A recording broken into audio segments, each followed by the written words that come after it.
hold tight. This is going to be a cold one. When the sun goes down, it's only going to get colder. Should I start the show by my nipples can cut glass right now? Ooh, baseball game tonight.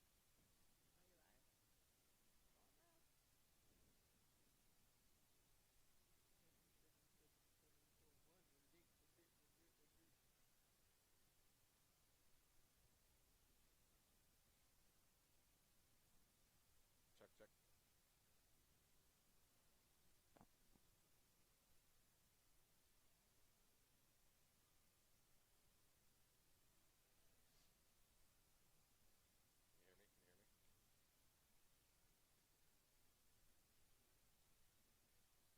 ready. And how was your Cajun burger?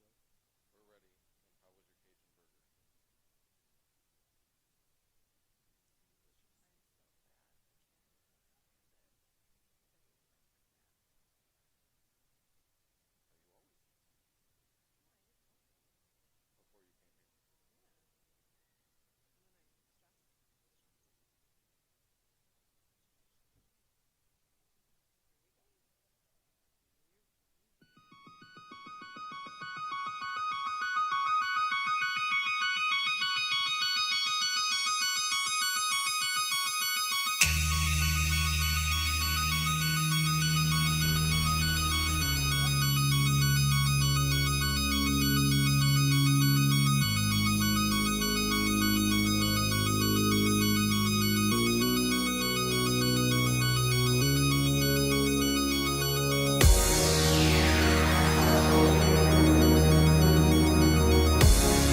I don't know how you do it every year, but you top it.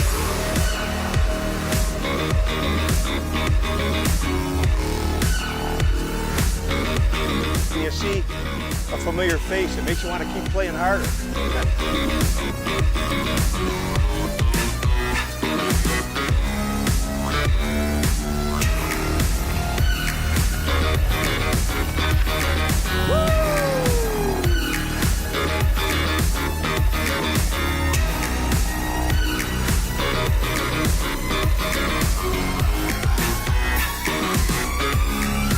First time playing, and it turns into street hack. I'm a little worried about it.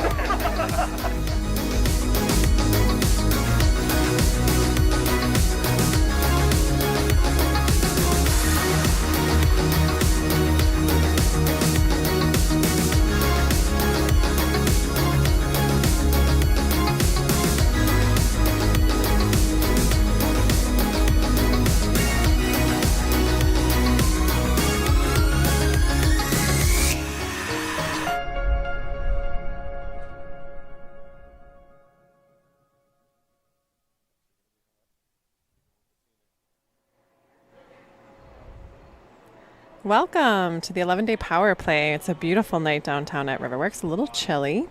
Gorgeous.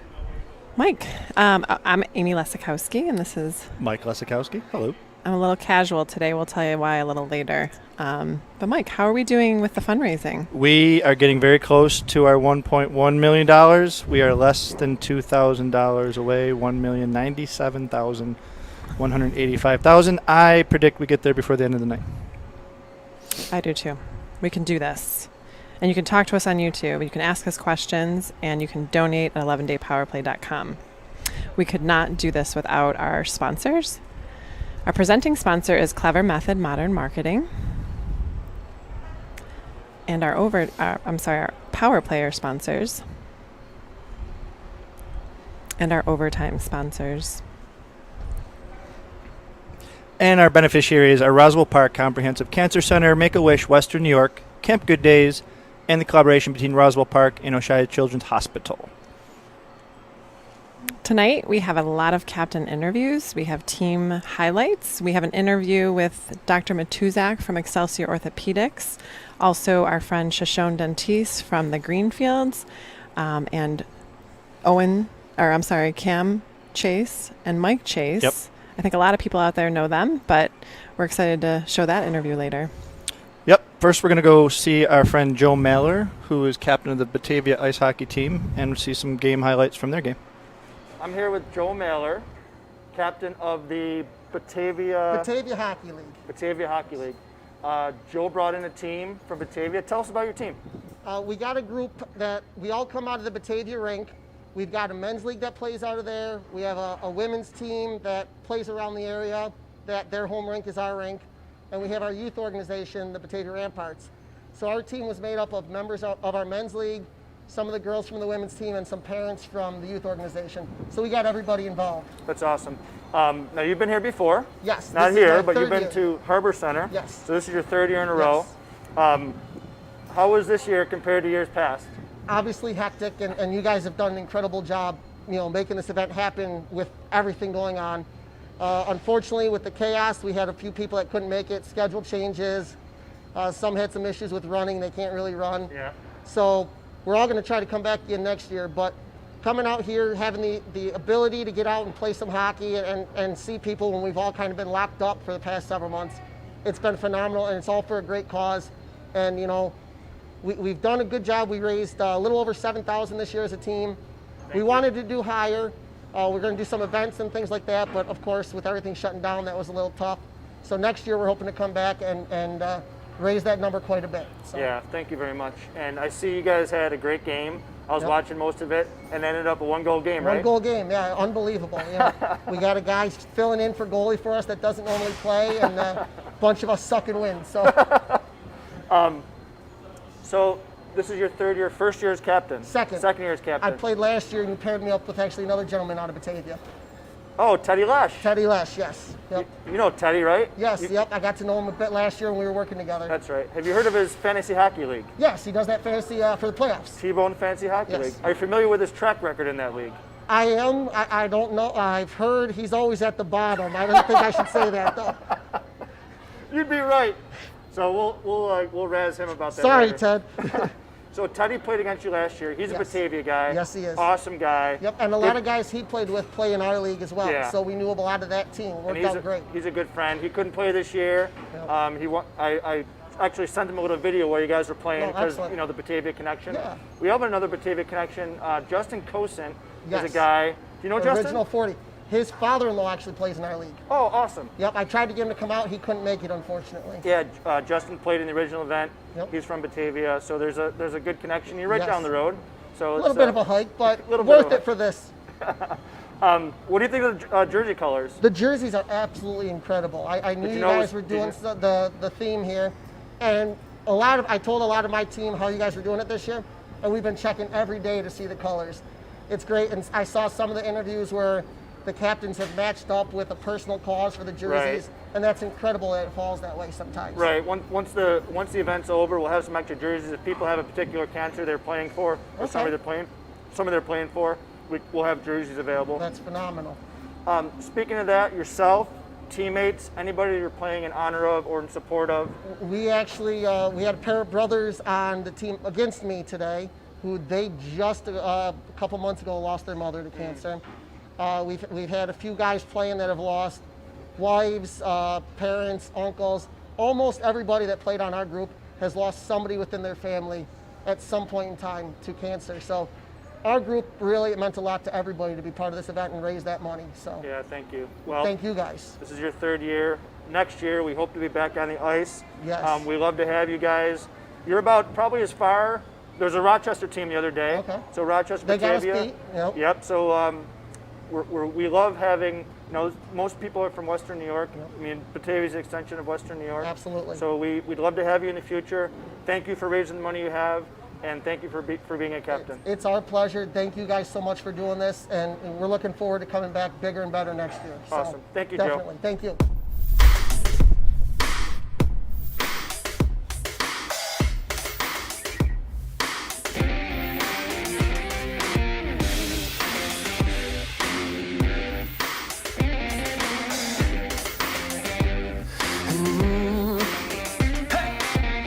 I got the rock star parking everybody wants. Out on the street, 40 feet from the bus stop. 'Cause every day and every night I'm smelling the bubbly.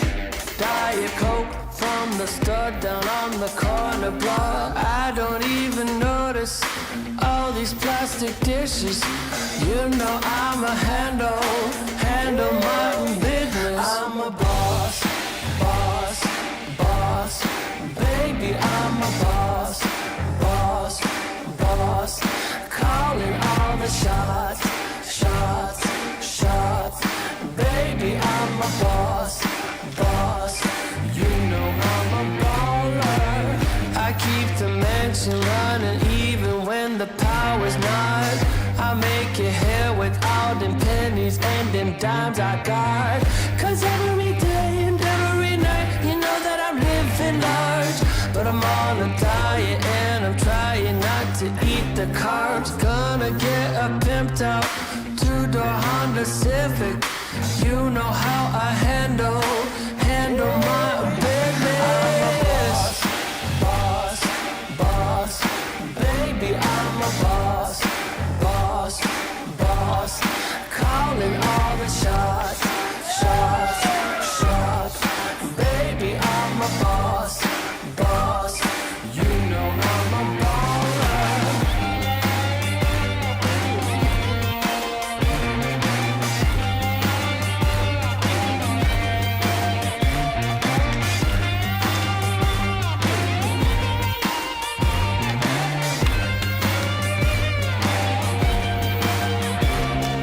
I don't ask permission, I only ask forgiveness. You know I'ma handle my business. Hey,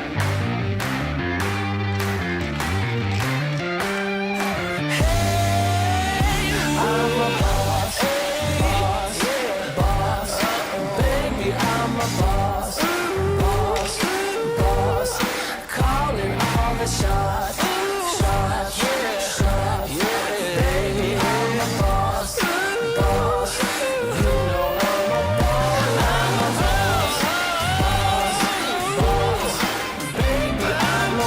a boss, boss, boss. Calling all the shots, shots, shots. Baby, I'm a boss, boss. You know I'm a baller.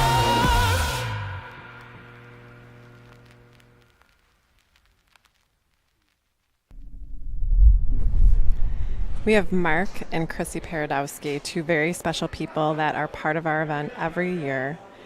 And Chrissy is a volunteer, and Mark is a power player every year. And we want to introduce you to them and their story. We don't even know what our first date was. It was never dating. It was just like we knew almost instantly when we first hung out. We just knew. I still had 2 houses. She had a house. We were trying to fix stuff up, take care of my dad, get kids on the way, and so it was easy enough to kind of sneak the proposal in. We both do preservation work. We were doing a cleanup of this theater on Broadway. It was winter still, so I couldn't get her to stop. She's going over like who we can contact to do the plaster work and paint, and she's taking pictures, and I'm on one knee, and I'm like, could you turn around? Finally, she turned around. We had been trying to have kids for a year, and it wasn't working out, so we figured we could plan the wedding and we'd be all right. And then I got word, she called me at work, that she was pregnant. We've been waiting too long for this. I just got to call and tell him. Her due date would have been in July, so there's no way like a late May, early June wedding would work. So that was the first time we'd have to postpone any of it. So we went in and we were at the ultrasound, and the lady goes, 1, 2, 3, and neither of us said a word. I could see the screen. I knew exactly what she meant by 3. And then she repeated it, and she was like, yeah, I see 3 here. And you realize that your house that's too small for 2 of you is about to get smaller. Yep. The week we were going to go get the marriage license or sign for it was when her water broke at 20 weeks. I started to go into labor. and we go running into Children's Hospital in the wrong door because we haven't talked to them about deliveries or, we're 20 weeks away from this. I had to get them to Sunday to give them any kind of a chance at all. So she just stayed in labor for 77 straight hours. She's in so much pain. Jack, whose water had broke, had already moved down and he was ready to come out. And basically the way I looked at it is that he kind of held the door shut for the other two because they thought he'd come right out, and he just wouldn't. Jack came 23 minutes once it was Sunday morning, and he passed with us at 7 in the morning. So she's still having contractions, and we had to say goodbye to our son.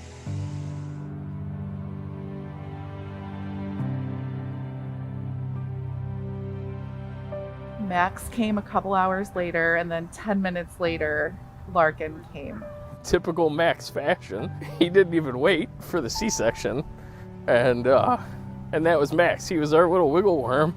And the room is full of doctors and nurses surrounding his little bed. But he survived those 2 nights. Day 5, we found out he wasn't going to make it. But for the past 94 days, our daughter has just been kicking ass. And she's still here, and she's doing really well. That's my girl. Yeah, wow, look at those pretty eyes. Look at them. You're doing so well, sweetie. I just love you so much. She's incredible. She was born at 1 pound, 1 ounce. It's basically the size of your hand. To go from there to where she is now, where we go in and she gives us some side eye for waking her up, and we're bottle feeding her. She can smile and she can cry. You don't even realize how great that is, but she's been doing great. It makes the power play, I think, that much more important now that some of the money raised goes to children's. I volunteered, 20 plus hours the first year with the original 40.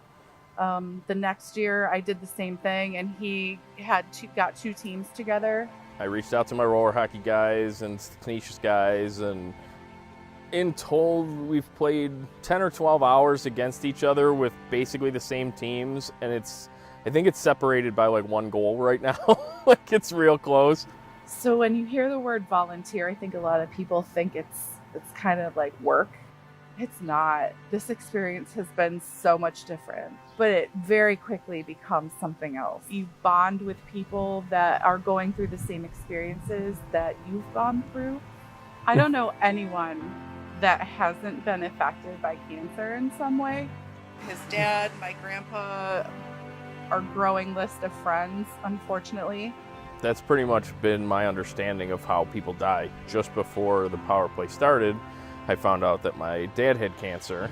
I love the guy, and he did so much for me growing up, and he lost his brother to the exact same thing. So he knew all about it, way too much, and he's had a hard go of it, and so has my mom, but I'm so glad they're there. There's got to be an end somewhere, right? So that's what we're all fighting for. Any attempt we made to host a wedding, no. So finally we were just like, okay, why don't we just go to my parents, use their lawn, have her parents show up. That provides witnesses. They got ready quick and came out, and they were like on the porch.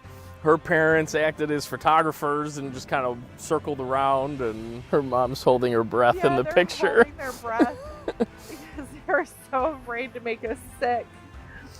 And we needed something to wear, so Chrissy came up with wearing power play stuff. I'm like, what do we have that means something to us? And that's what it was. It just seemed right. It was what our wedding was going to be. It has felt that way since we got together, so. It's like the one thing this year, I think, that just seemed like it was the way it was supposed to go. It's important to us that the power play keeps going through this. It'll always be something that I'm involved with, and hopefully with Larkin being here, we can find fun ways to get her involved too, and make it a part of her life as well. Thank you guys so much.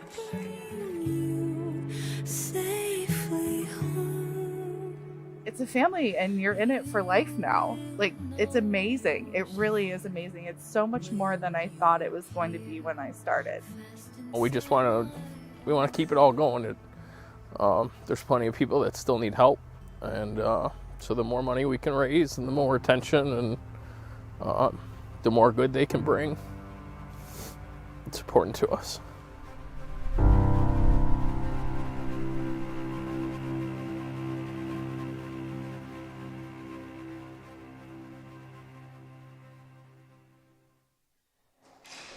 And now we are here with our good friend, Mark Paradowski. Hey, Mark. Hi. Thanks for having me. Beautiful feature, Mark. Thank you. I really appreciate you guys putting that together. It means a lot to us, and it's really going to help us later, I think, to show Larkin some of this footage and kind of show what was going on when she came into the world, because it was wild. How's she doing now? She is doing excellent. Really better than we could have expected. She sleeps well at home. She's still on oxygen, but she takes it well. And she's getting bigger. Doctors are happy with what they're seeing. So good. Yeah. We can't wait to see her in the 11-day onesie. well, we have one now until she's like 3 years old. So I hooked him up. We have to find some really small jerseys too. Yeah. We're working on that. Yeah.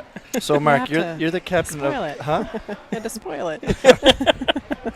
You're the captain of the Crusaders. Yes. Tell us a little bit about the team. Who's it comprised of, and what's the history of it? Okay. So it's really kind of half and half. Half of it are my roller hockey buddies, and the other half are guys from my high school that all played together. And we would get together and do pond hockey tournaments and stuff. And I started running the teams for both of them, and everybody kind of got to know each other and fill in. So those were the first people I thought to reach out. And I remember the first time I talked to you, and like, how many guys do you got? And I'm saying, man, can we get enough money? Can we get enough guys? And that just has not been a problem at all. We've been really kind of overloaded with support and guys wanting to play. And anytime someone can't play, I have a few newcomers this year, and once they're in, everybody's all in. Yeah, you guys have been with us right from the first community shift, right? Yeah.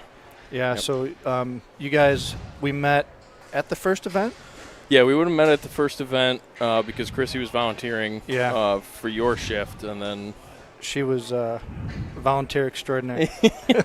So we still is. So the first year, you guys did the 4-hour shift, and I know you were like one of the disappointed teams when we went from 4 hours to 3 hours. Yeah, I remember you saying that. And we had an opening, and I called you, and I was like, Mark, we have an opening. Would you guys want to play another shift? That's really like 6 hours. And you were like, we'll take it. Oh, yeah. Like, you didn't even call the guys. Oh, no. There was no question. Guys were already telling me, like, do they need somebody? Like, I hear these 3 a.m. shifts are having trouble. Like, we'll just play. I think I ended up playing 12 hours, 12 or 15, a couple other guys. I'd show up to a game to fill in, and 2 of my buddies were already there, like on the other team. And that's so cool. So yeah, I mean, any amount of time that we could play and be involved, like, we just loved it. Like, what do you love about the 11-day family?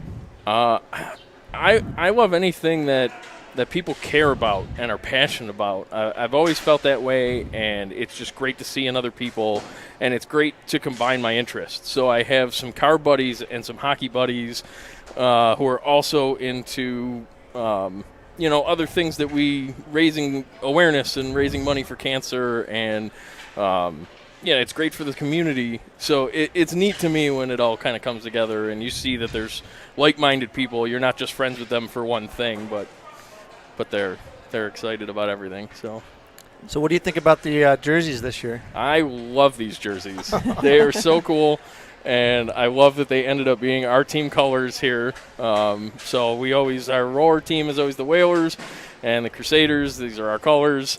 Crusaders is Canisius, right? Yeah, Canisius Crusaders. Yep. So that's where we got the name for it, but we really kind of play it as Whalers versus Crusaders when we get here. So Canisius college? High school. High school. Yeah. Okay. I went to the college too, and so did a few of the guys, but Okay. it's high school. Do you guys, I mean, everyone plays for everyone, but is there a particular person that your team plays for or you play for? Well, when I first got involved, it was certainly for my dad. Right around the time that you guys had your your original 40 game is when I found out that my dad had lung cancer. And it was the same thing that took my uncle, and as the video mentioned in some of it, that most of my family, like if that's what gets them, you know, if someone's died, that's what did it. So I was certainly playing for them. My Aunt Annette, while we were playing this, the next year had come up. It seems like every year we've had someone new that's close to me. And now this year, an actual teammate of ours, JT, couldn't play this year because he got cancer. And how's he doing? And that's a great story because you guys really rallied behind him. Yeah, so he actually is one of the few guys that isn't associated with either of our teams. He's a friend and former coworker of Chrissy's, and she reached out to him because he had played. And so he kind of came in, and it had to be hard for him. He didn't know any of the guys, and everybody else knew maybe 20, 30 people here, and he just walked in the day of. But everybody embraced him. Great kid. Always showed up, fundraised, played good, And then all of a sudden this year, he said that he couldn't play, and that's kind of all we heard. And he said, all right, maybe it's just a timing conflict or something. So we kind of let it go. And then, maybe a month or two later, he had posted that he was undergoing treatments, and he needed surgery, chemo, radiation, the full boat.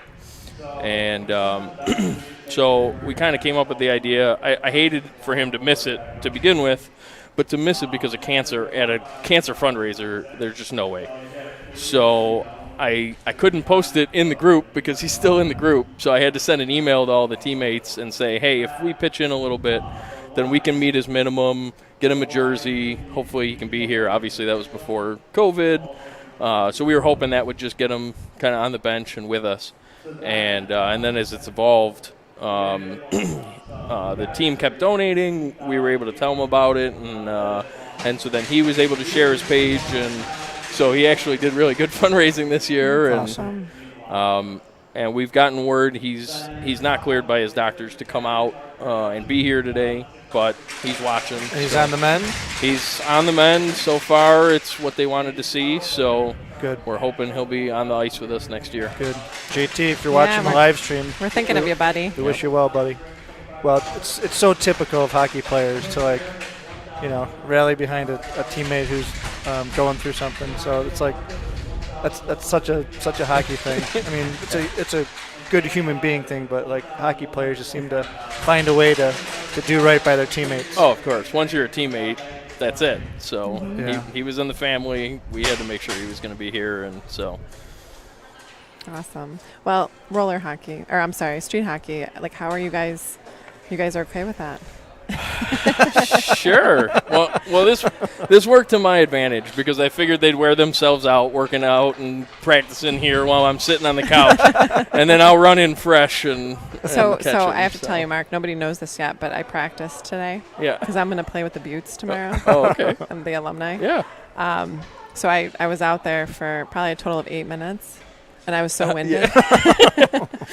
Well, we were laughing too. Chrissy didn't mention it when she was interviewing with you guys, but I had heel surgery in maybe January or February. I was trying to get it done before the babies came, before the game came, and it really hasn't healed well. So I have not jogged a single step in 9 months since our league let out in mid-December. That was the last game I played in. So I'm in peak form for this. I actually have an idea. Real excited. So if you run into any issues, you can come on up here and do the play-by-play. 'Cause you know all the guys. Yep.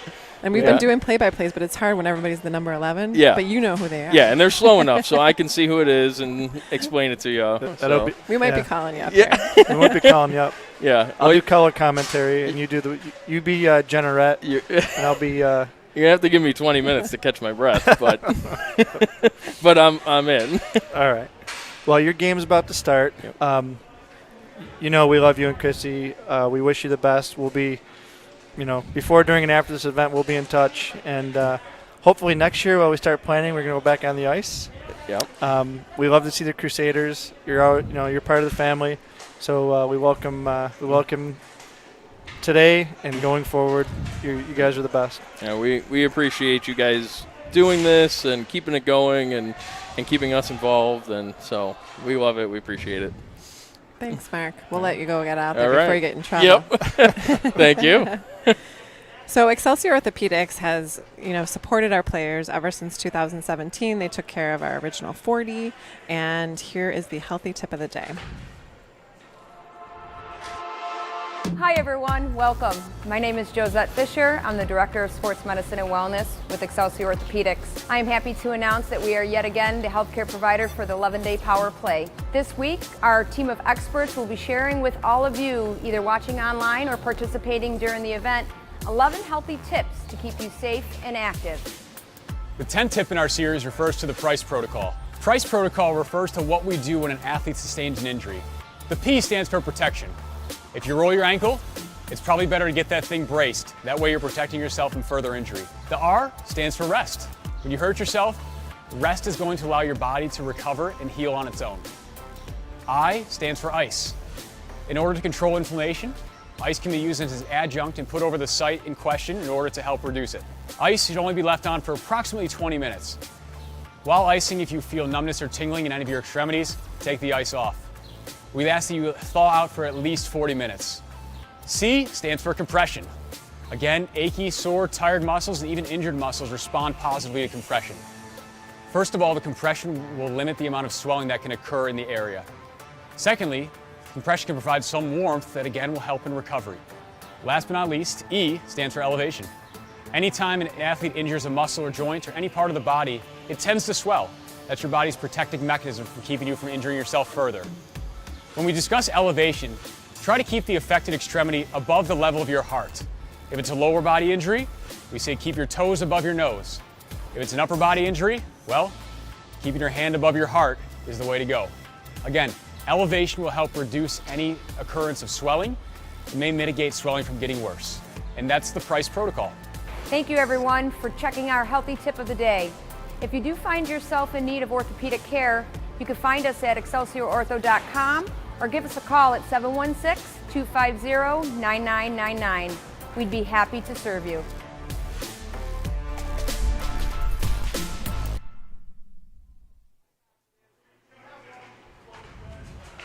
Tonight, our Ad Pro Sports team colors are yellow, representing bone cancer, and green, representing gallbladder cancer.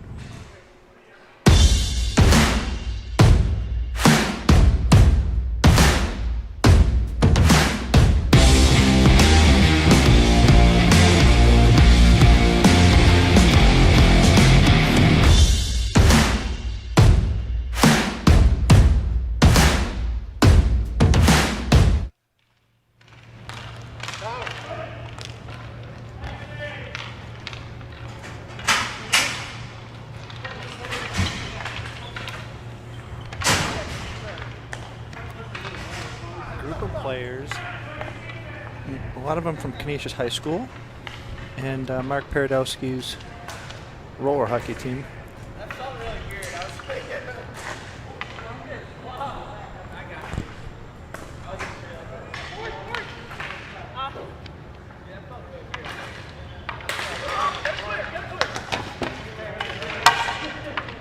Way faster on skates!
Tonight we are raising awareness for sarcoma and bone cancer, and a couple weeks ago I had the pleasure of meeting with Dr. John Kane from Roswell Park.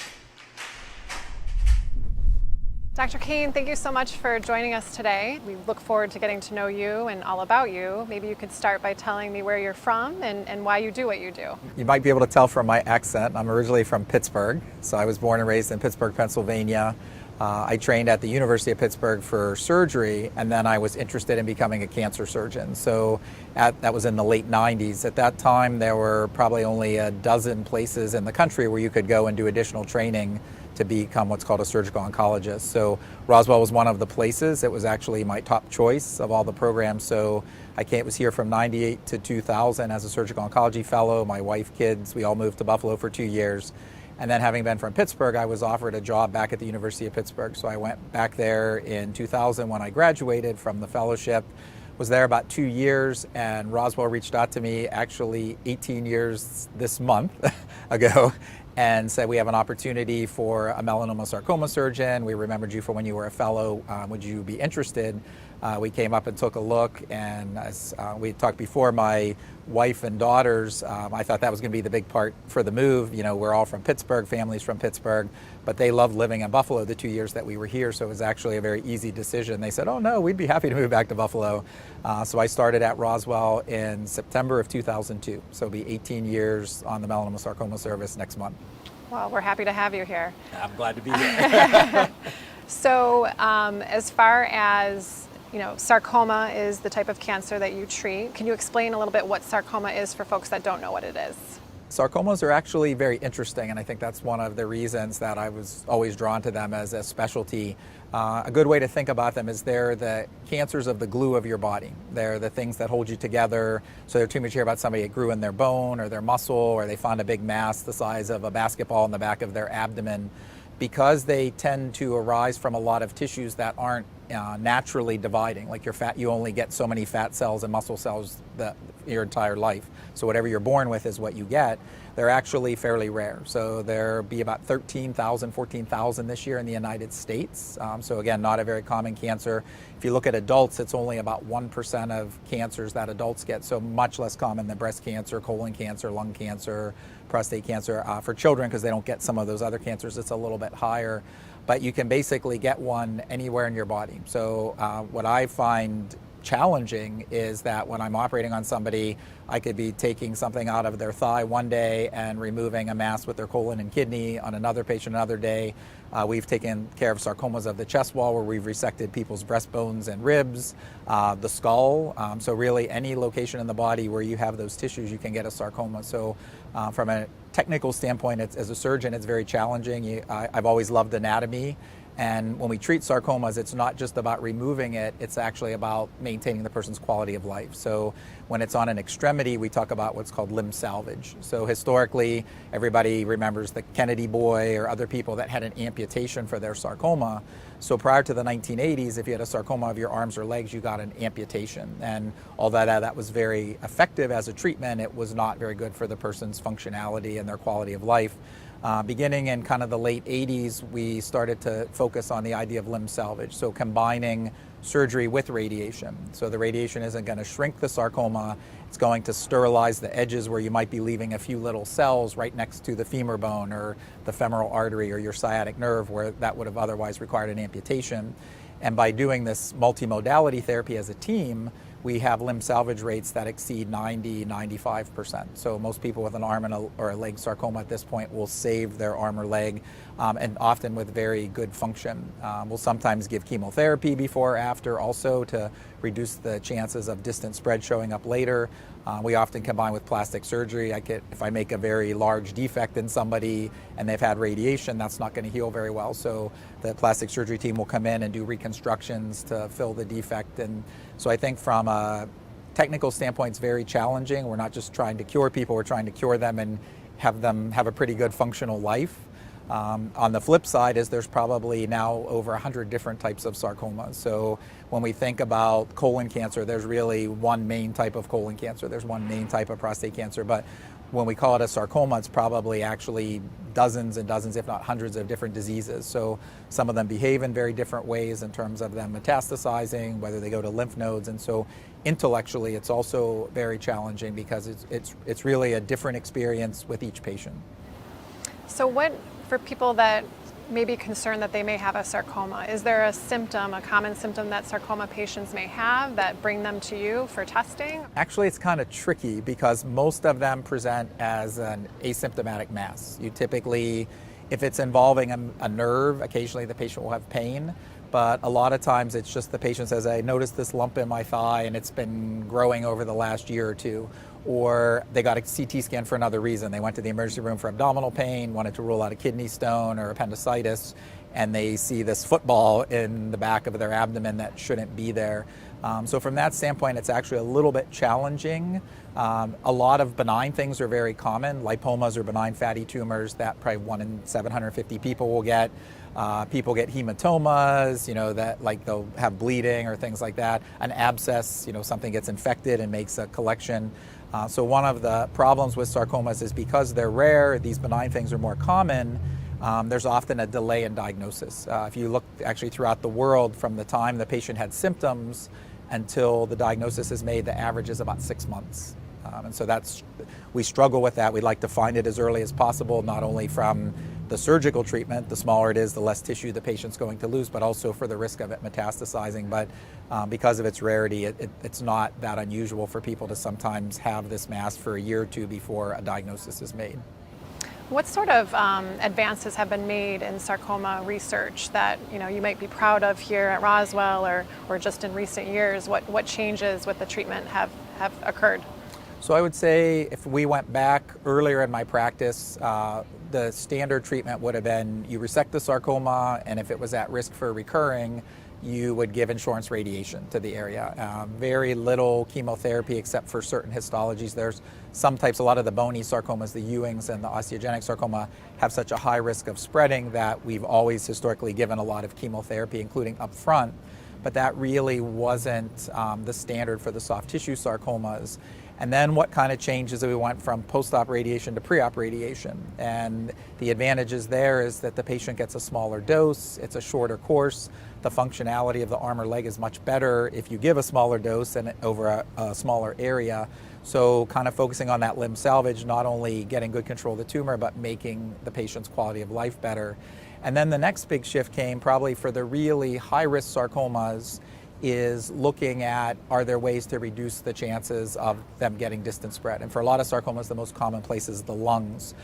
So we used to give insurance chemotherapy at the end, but you were often subjecting the patient to 4 to 6 treatments because once the sarcoma was gone, you don't know if it was really working or not. And then we really kind of shifted to giving that first, almost saying, well, at the end of the day, the most important thing is is the person going to be cured? So we'll often give the chemotherapy right at the beginning, and we'll give 2 cycles. We get to see whether the tumor's responding or not. So if the tumor starts to shrink down, it justifies giving the patient more chemotherapy with all the side effects that go with it, because you know that they're going to potentially benefit from it. If you don't see any change after 2 cycles, you can now go to radiation and then surgery, but you've spared that patient getting a whole nother 2 to 4 cycles had you done it all at the end with all the toxicity and all the side effects, but no benefit. There's a rare type of sarcoma that took a couple of decades to recognize called a GIST, or a gastrointestinal stromal tumor. And that tends to arise from the GI tract, often the stomach, the small intestine, the colon. That was historically very chemotherapy resistant, very radiation resistant, so surgery was really the only shot the person had. If it was involving multiple organs, we'd do operations where we'd take part of the stomach, part of the colon, the spleen, very morbid for the patient. But if it came back in the abdomen or it came back in the liver, we really didn't have a lot of options. And really kind of in the middle of my career, this very interested targeted therapy came out called imatinib, which is basically a pill. And it targets the mutation that's causing that GIST to grow and spread, and it basically shuts it down. So the patient can take a pill and it can just basically make any cells that are hidden somewhere in the body dormant. So we went from no effective insurance therapy to now giving effective insurance therapy. And then even more interesting, we did the same thing, we flipped it, and for the very advanced sarcomas, we started giving it first. And you could take tumors where the patient was maybe going to lose their entire rectum and have a permanent colostomy bag, to shrinking it down to the size of a walnut or a grape, where you might just be able to go in through the rear end and excise it with no bag at all. And so it really revolutionized the treatment of this sarcoma that we used to call other things. We didn't realize that it's more common than we thought. It's probably one of the most common sarcoma types. And now taking a page from other cancers, melanoma is the other cancer I treat, you hear about all these immune therapies in the news and how people are having stage 4 disease and being cured. That actually all started with melanoma. So we always knew melanoma was more immune sensitive, kind of like kidney cancer. And so a lot of our treatments for melanoma were immune based. When we started having these anti-PD-1 therapies, we started seeing patients with stage 4 melanoma just melting away. And so that then went to lung cancer, other cancers.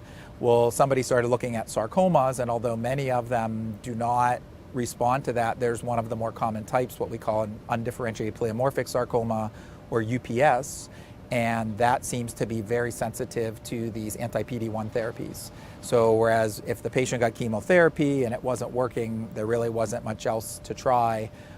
We now have these anti-PD-1 therapies, and I've actually had some patients recently with extensive recurrent UPSs. Really, surgery was at the cusp of being able to do something. It was going to be very extensive. So we gave them some of these anti-PD-1 therapies first. We resected it, and we saw in many of them that large amounts of the tumor were dead. The immune cells were infiltrating. And so now we have a very effective, fairly low toxicity insurance therapy to give those high-risk patients. And then I would say one of the things that's somewhat unique at Roswell, this is a trend across the country, but mainly at the larger cancer centers, we've always historically thought about cancer as being that cancer. So you had breast cancer, you had colon cancer, and all the treatments developed around that particular type of cancer. But kind of like the UPS story with the anti-PD-1 therapy, we've started to realize that sometimes different cancers share the same mutations that are causing them to grow. Or we've started, as we can sequence tumors, we can identify molecularly whole series of mutations in a specific tumor. And so these idea of what we call match trials, or phase 1 studies that aren't limited to the type of cancer you have, they're limited to a certain mutation. And so we have a very robust early phase 1 program here, where you might have a new mutation that's been identified that has a certain drug that targets that, and you might have a person with colon cancer, a person with sarcoma, a person with lung cancer, all in the same trial, because it's actually targeting the mutation that their tumor has, as opposed to thinking about it, oh, it's just a pickup truck, we're going to treat all the pickup trucks the same. Now we're saying, oh, well, Hondas can be a Ridgeline and it's a pickup truck, or it could also be a CRV, but because it's a Honda, we can now use different models and be treated in the same way. So it's really started to become very patient-centric, focusing specifically on the patient and the mutations that their cancer has, and targeting those rather than just saying because you have a certain type, that's how we're going to treat it. So amazing advances every day Yes. here at Roswell. Yes. How important is it to, for the community to support and donate funds to Roswell Park for this research? Well, I would have to say that's one of the most amazing things. I've been at Roswell for 18 years because I think that it's a truly unique place. Everybody here is on the same page. We all work for Roswell, so all the clinicians, all the staff, we're here to take care of people with cancer. All the basic scientists are either trying to better understand cancer or come up with a new treatment that could cure cancer. So much like on a ship, everybody's rowing together. Some big universities, the research people are in their own world. They're not even on the same campus. Different specialists, physician extenders are just focused on their particular area. But here, everybody's on the same page. So I would say the collaborative nature, any new idea is not shot down. People say, hey, let's look at this. Let's see if we can come up with a way to better understand this. Through the Alliance, Roswell supports research at a disease-specific level. So we have what are called DSSGs, and they're a combination of scientists and clinicians. So the clinical side is the DSSG, the research side is the DSRG. We meet once a month. We talk about different ways to come up with new treatments. Some of the things we struggle with as the clinicians, if they have a new discovery on the scientific side, how do we get that into the patient care realm? And through the Alliance, all of those DSRGs and DSSGs get money to do startup research. So we get to decide amongst ourselves, these are the most promising treatments. We're going to use this money from the Alliance to do research and come up with new ideas, which then allows to compete for NCI grants and other big competitive grants. I would say the ride for Roswell, it's sad because of COVID this year, not having the traditional way. The support through the city is unbelievable. I remember the first time I did it, they're shutting down whole roads, people are waving at us, and I think even more importantly, the walkout ceremony the night before. I've had just numerous patients tell me how touching that is to get together with a bunch of other cancer survivors or people going through cancer treatment, hearing some motivational speakers, people who have gone through this either themselves or with their loved ones. And then you look at the amount of money that a one-day bicycle event raises, it's really unbelievable. And then I would say each disease site has their own thing too. Sarcomas unfortunately are very rare, and so they tend to get neglected. Pharmaceutical companies don't have the greatest interest in developing a new drug that might only help 3,000 people. They would much more rather focus on these big common cancers where there's 10, 20,000 people that could potentially benefit from this new treatment. So that puts the burden a lot more on the individual scientists, the clinicians, the institutions. So every year when we have Sarcoma Awareness Month, we've had events done at the Bison's game. There's been TV and radio spots. We've done morning television. There's a Sip Away Sarcoma event that was started by one of the families of one of my previous patients that raises $20,000, $30,000 in one evening through the generosity and the philanthropy of everybody, not just wealthy people, but people donating $5, $10 and stuff. So what's really nice is that here there's no overhead to that money. That money goes to doing research and trying to improve the treatments for sarcomas. So recently, Roswell was ranked number 14 in the entire country for cancer care. How does that feel? I always tell people that's pretty amazing I tell people Buffalo is a little big city or a big small town. So if you look at some of the institutions on there, they're in areas that have 9, 10 million people, 4 million people just in their city. So you can imagine it's easy for them to develop this very large cancer center. I always tell people, people forget Roswell is the oldest cancer center in the United States. It was founded in 1898. Roswell, really, they recognized early on it was Roswell Park, who was a surgeon. People always think that that's a place, but that was actually his name. He was a preeminent surgeon in Buffalo, and he actually realized that cancer was so unique that it needed its own institution to do research, to treat people, really to educate, to train the next generation of people to treat cancer. So he went to the legislature, he had his wealthy friends. This is if you think about it, this is when Buffalo was one of the largest cities in the U.S., the Pan American Exposition. A little known fact was when McKinley was shot, they wanted Roswell Park to operate on him at the exposition, but he was doing an operation in Niagara Falls. And so he could not make it until the surgery was actually already done by other people.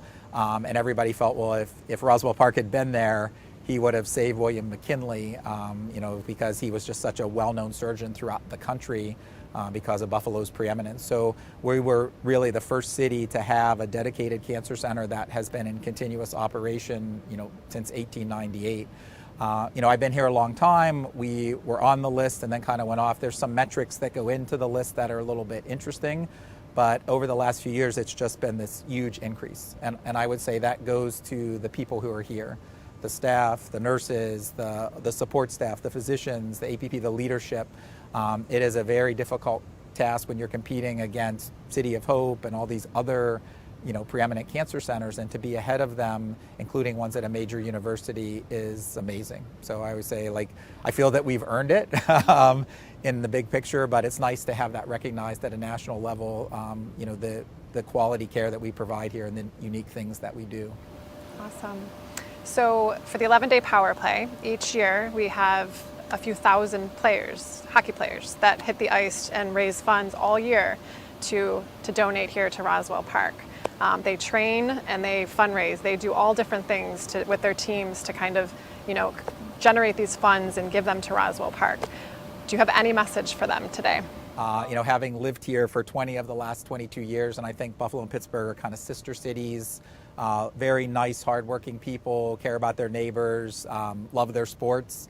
I was here as a fellow when the Sabres went to the Stanley Cup Finals with the Brett Hull no goal thing, watching it in one of the rooms because I was on call. I was in an empty patient room watching it. So I would say that sports here are very big. I think they're a way for people to stay healthy.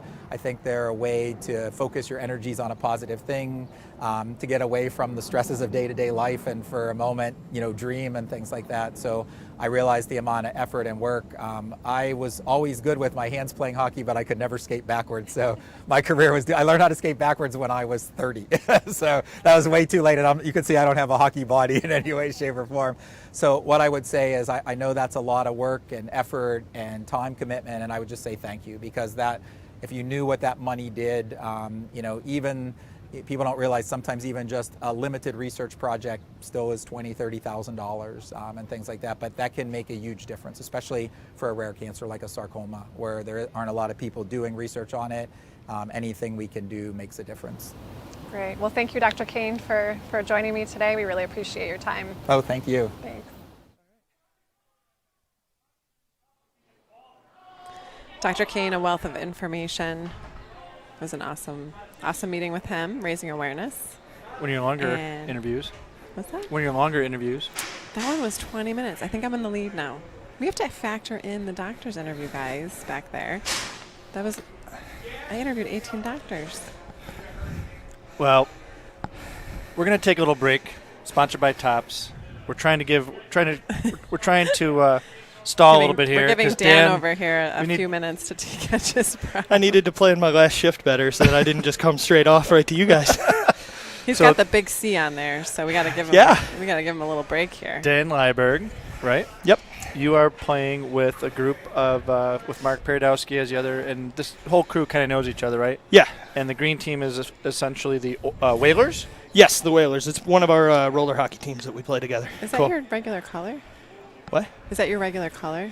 The green? Yeah. The Whalers were green. I mean, so Mark thinks we did this on purpose. I think you did too. Let's let him keep thinking that. I love it. We did not do that on purpose. It's fantastic, though. Works out great. There we go. Mark.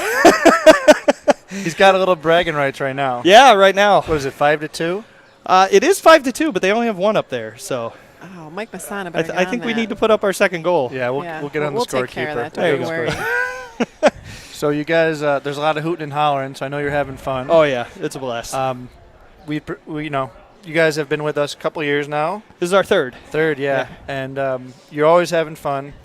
You're always raising a ton of money. Yep. This year you guys also raised some money for JT, who's battling a little bit. So I thought that was a pretty cool story that Mark told us. Yeah, the second that was brought to the group and we all just filled in his page to get him a jersey, it was within hours. It was awesome. The whole team just came together right away. Yeah. I mean, that's hockey. That's Buffalo people. That's as good as it gets. Yep. So what was your reaction? Be honest. What was your reaction when Mark said we're playing ball hockey?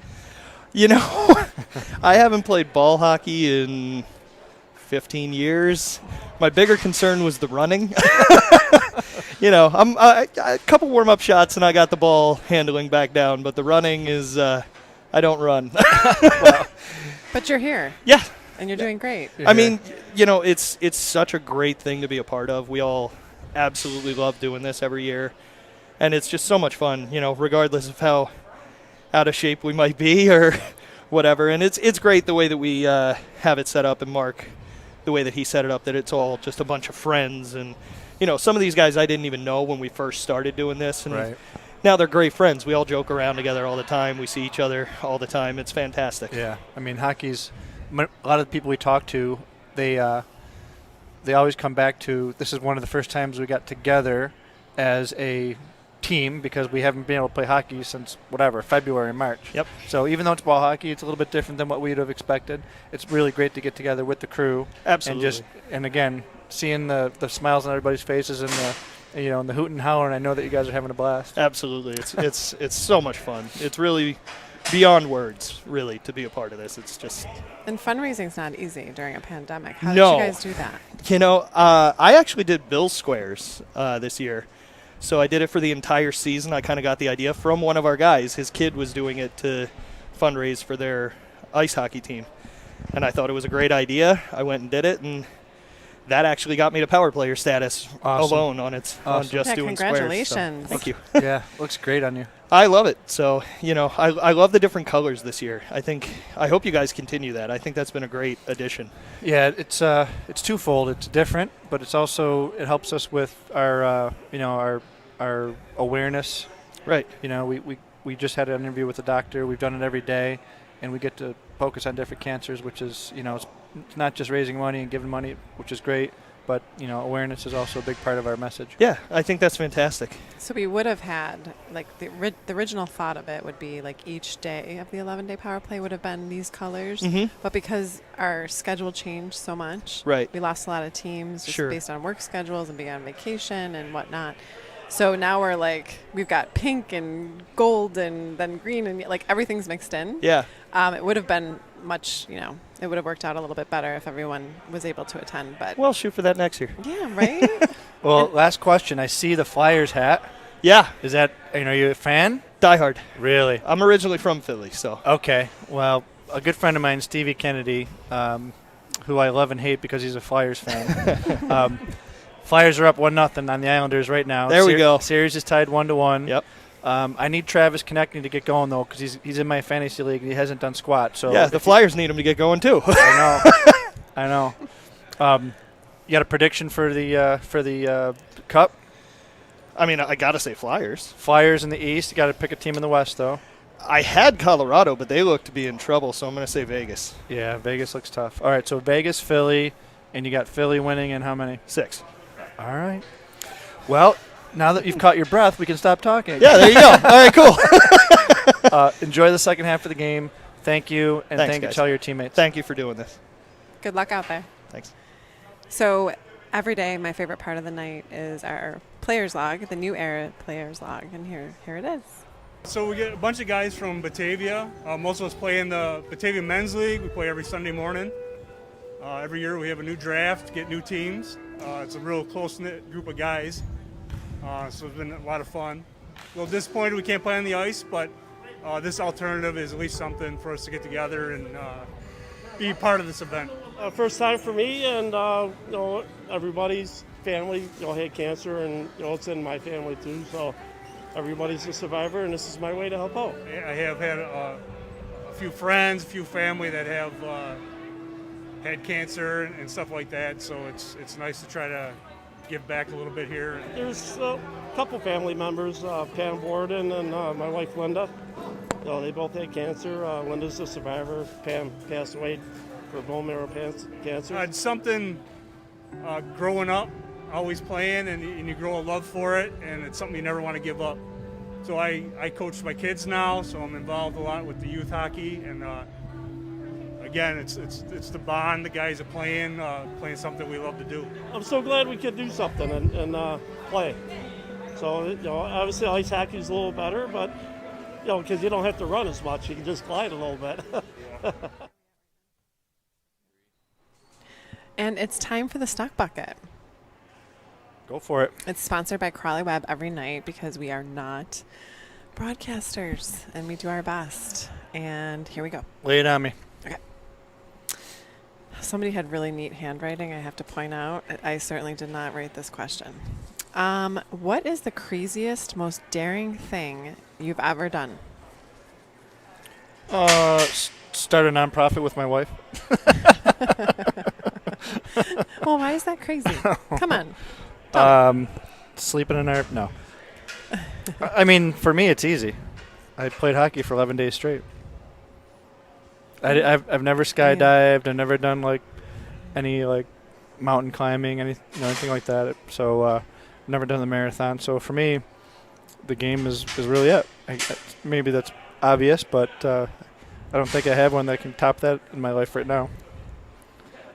And you? Well, I'm going to forget the name of the plane, but it was a refueler. I was on a refueler in December of this past year, 2019. I was invited to be on a civic service leadership tour, and we flew all the way to California in a refueler plane. It was like a KC-130. I think that's what it was.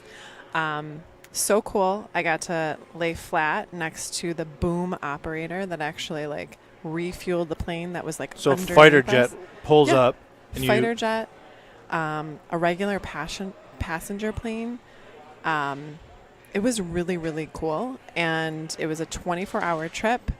We flew, to California and back in 24 hours. A couple of power players were there. Billy Wagner invited Dan me. Mecca. Dan Mecca. It wasn't challenging in the sense that, sitting in one of those planes, you can't look out a window. It's pitch black. You have to wear you have to plug your ears because it's just so loud. Yep. So for 6 hours, we would be in air and we'd be refueling these planes. And we arrived in California, and then in the morning woke up and flew back. And it was exhausting, but it was the best experience.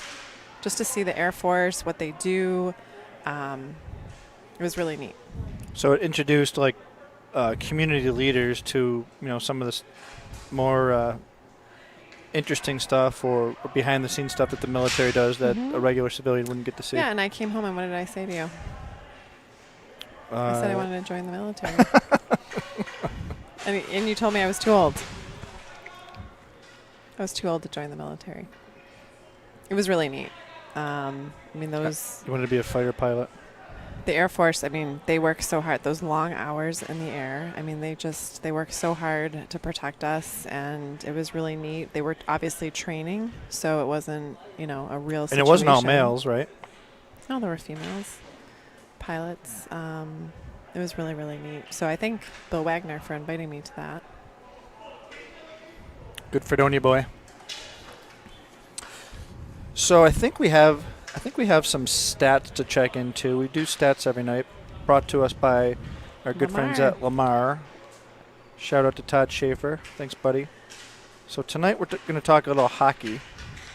The first organized indoor hockey game was on March the 3rd, 1875. Montreal's Victoria Skating Rink. Original Stanley Cup was 7 inches high. It looks like just the top of the cup right now. And then prior to I knew this stat, which is kind of cool. Prior to the 1927-28, forward passes were not allowed. I thought that was pretty cool. I have my own stat, if you will. Today is my mom's birthday. I know, it's Abby's birthday. My mom has passed away, but today is her birthday. She would have been 67 years old today. And we have to get out there and get some Coors Light. Yep. So we'll have Coors Light on Mom. That's at our wedding. I love that picture from our wedding. She looks so young there. You look so young there. I was young. I had all my teeth. No gray hair. So let's talk about Evie. She was 59 when she was diagnosed with lung cancer. She had a long battle with lung cancer. 3 years she battled. And, Yeah, she went to Roswell. She was in California, or no, excuse me, she was in Florida at first when she got diagnosed, and we had to get her to Buffalo, to Roswell, because they, Roswell's Roswell, and they didn't have the same caliber hospital down there. And they were so great with her. I mean, she was raking in the yard in Florida, and she had numbness. Remember? Mm-hmm. And we were able to get her back quick. Mm-hmm. And she had like 3 different tumors. Yeah, she basically had stage 4 cancer when she learned of it, and the doctors gave her 6 months to a year to live. And that was a tough blow, but she lived for 3 years, and she was able to spend some time and see the kids get a little older and that type of stuff. So our kids are old enough that they've had really fond memories of her, which is great. We missed you, Ev. Happy birthday. We're going to check out the game. Let's check out a little bit of this game.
Excelsior Orthopedics has been a partner, a very integral partner with us since 2017. In fact, 2017 we could not have got through our original event without them. And I had the opportunity to sit down with Dr. Jason Matusek from Excelsior, and we had a nice talk earlier this afternoon.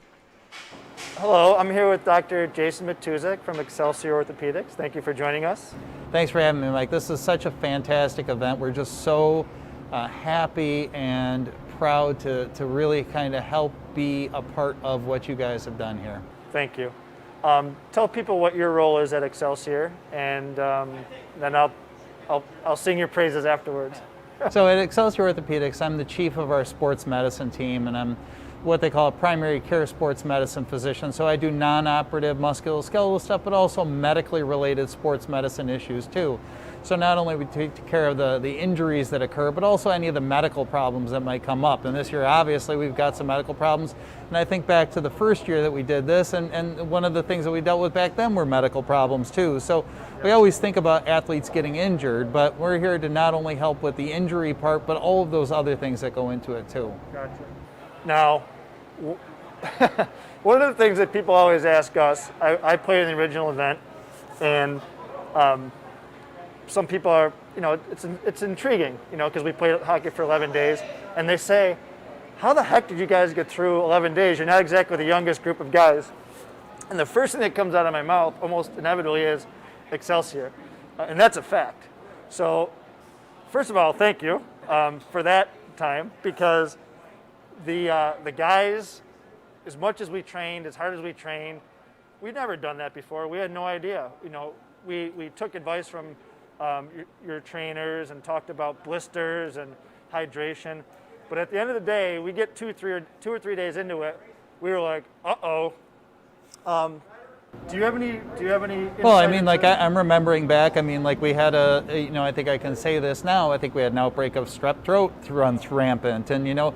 I think there was even a player that ended up having to spend some time in the hospital. And now it's not only dealing with the medical issues, but also the fact that everybody else that's there now has to do more to try and compensate for being short-handed. And now we're already dealing with people that are already tired and underhydrated perhaps, or and we got to make sure that not only are you guys really tuned up for the event itself, but now all those other things that go into it too. Are you getting enough sleep? Are you recovering? I mean, all of those things that went into it. And I think back to what you guys did, and you guys just did such a phenomenal job of just powering through. And we were just standing there with the duct tape to hold you together. I mean, that was really our job. But couple stitches, a couple guys had stitches, a broken nose. One of the things that happened to me, and I'm glad it happened early on, because it was a dehydration thing, and we ended up having a protocol to weigh in and weigh out, because you don't want to lose weight during it. And the first night, our adrenaline was going, the place was full, it was hot, and we were playing really hard. We had Rick Jenneret announcing, we had Rob Ray, we had all these celebrities. We felt like celebrities, and the adrenaline was going. And then later that night, I went to sleep, and I started cramping up. And I woke up, and my whole body was cramped up, and it was the weirdest thing. We ended up getting hydrated, but I lost 4 pounds in just a couple of hours, and that was all water weight.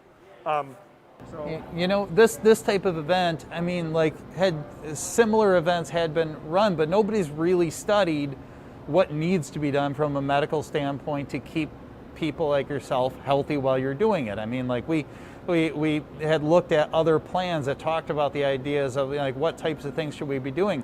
Well, ultra endurance events like this, the weight is a big thing to track because it really can give us a lot of information. And those were just things, but we had to dig through medical literature to be able to find, what should we do in order to be ready to actually take care of 40 guys that, that are trying to do this.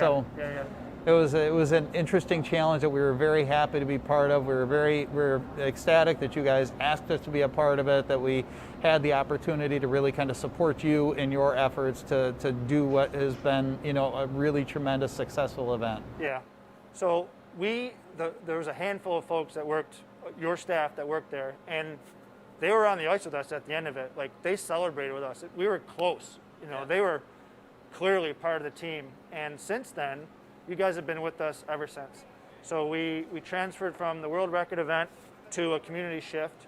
And with that, it's a little bit easier from your standpoint, I would say, because you don't have a group of guys or girls with this long endurance, but you do have athletes playing for 3 or 4 hours at a time. And of course that comes with injuries.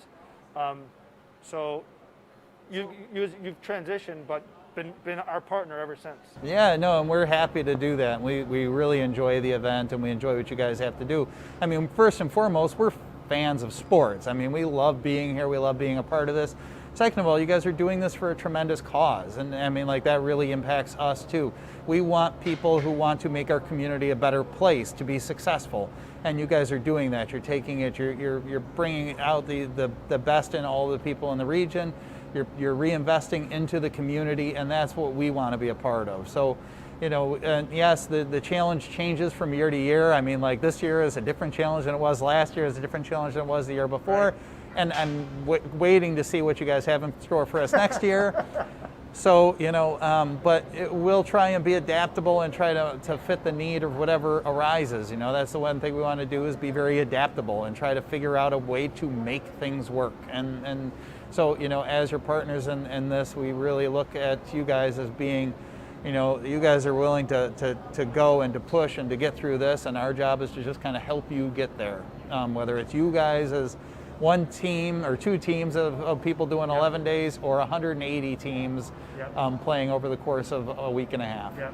And this year's a little different because now the injury is different. You know, it's not skating injuries. It's like, you know, old guys like me trying to run on concrete. So, knock on wood, very few injuries. Your staff is right there on top of it. So it's been great. And once again, you guys are right there, right next to us. This is year 4. Hopefully next year we get back on the ice, and I promise you we've got other things that are, you know, ideas floating around our heads that will require your support services, because we couldn't do this without you. Well, we, like I said, I think that we look forward to continuing to work with you, because we're just we want to champion what you guys are doing. Last question: anything, or anybody in particular in these last 4 years, any story stick out it sticks in your mind at any given portion of our partnership?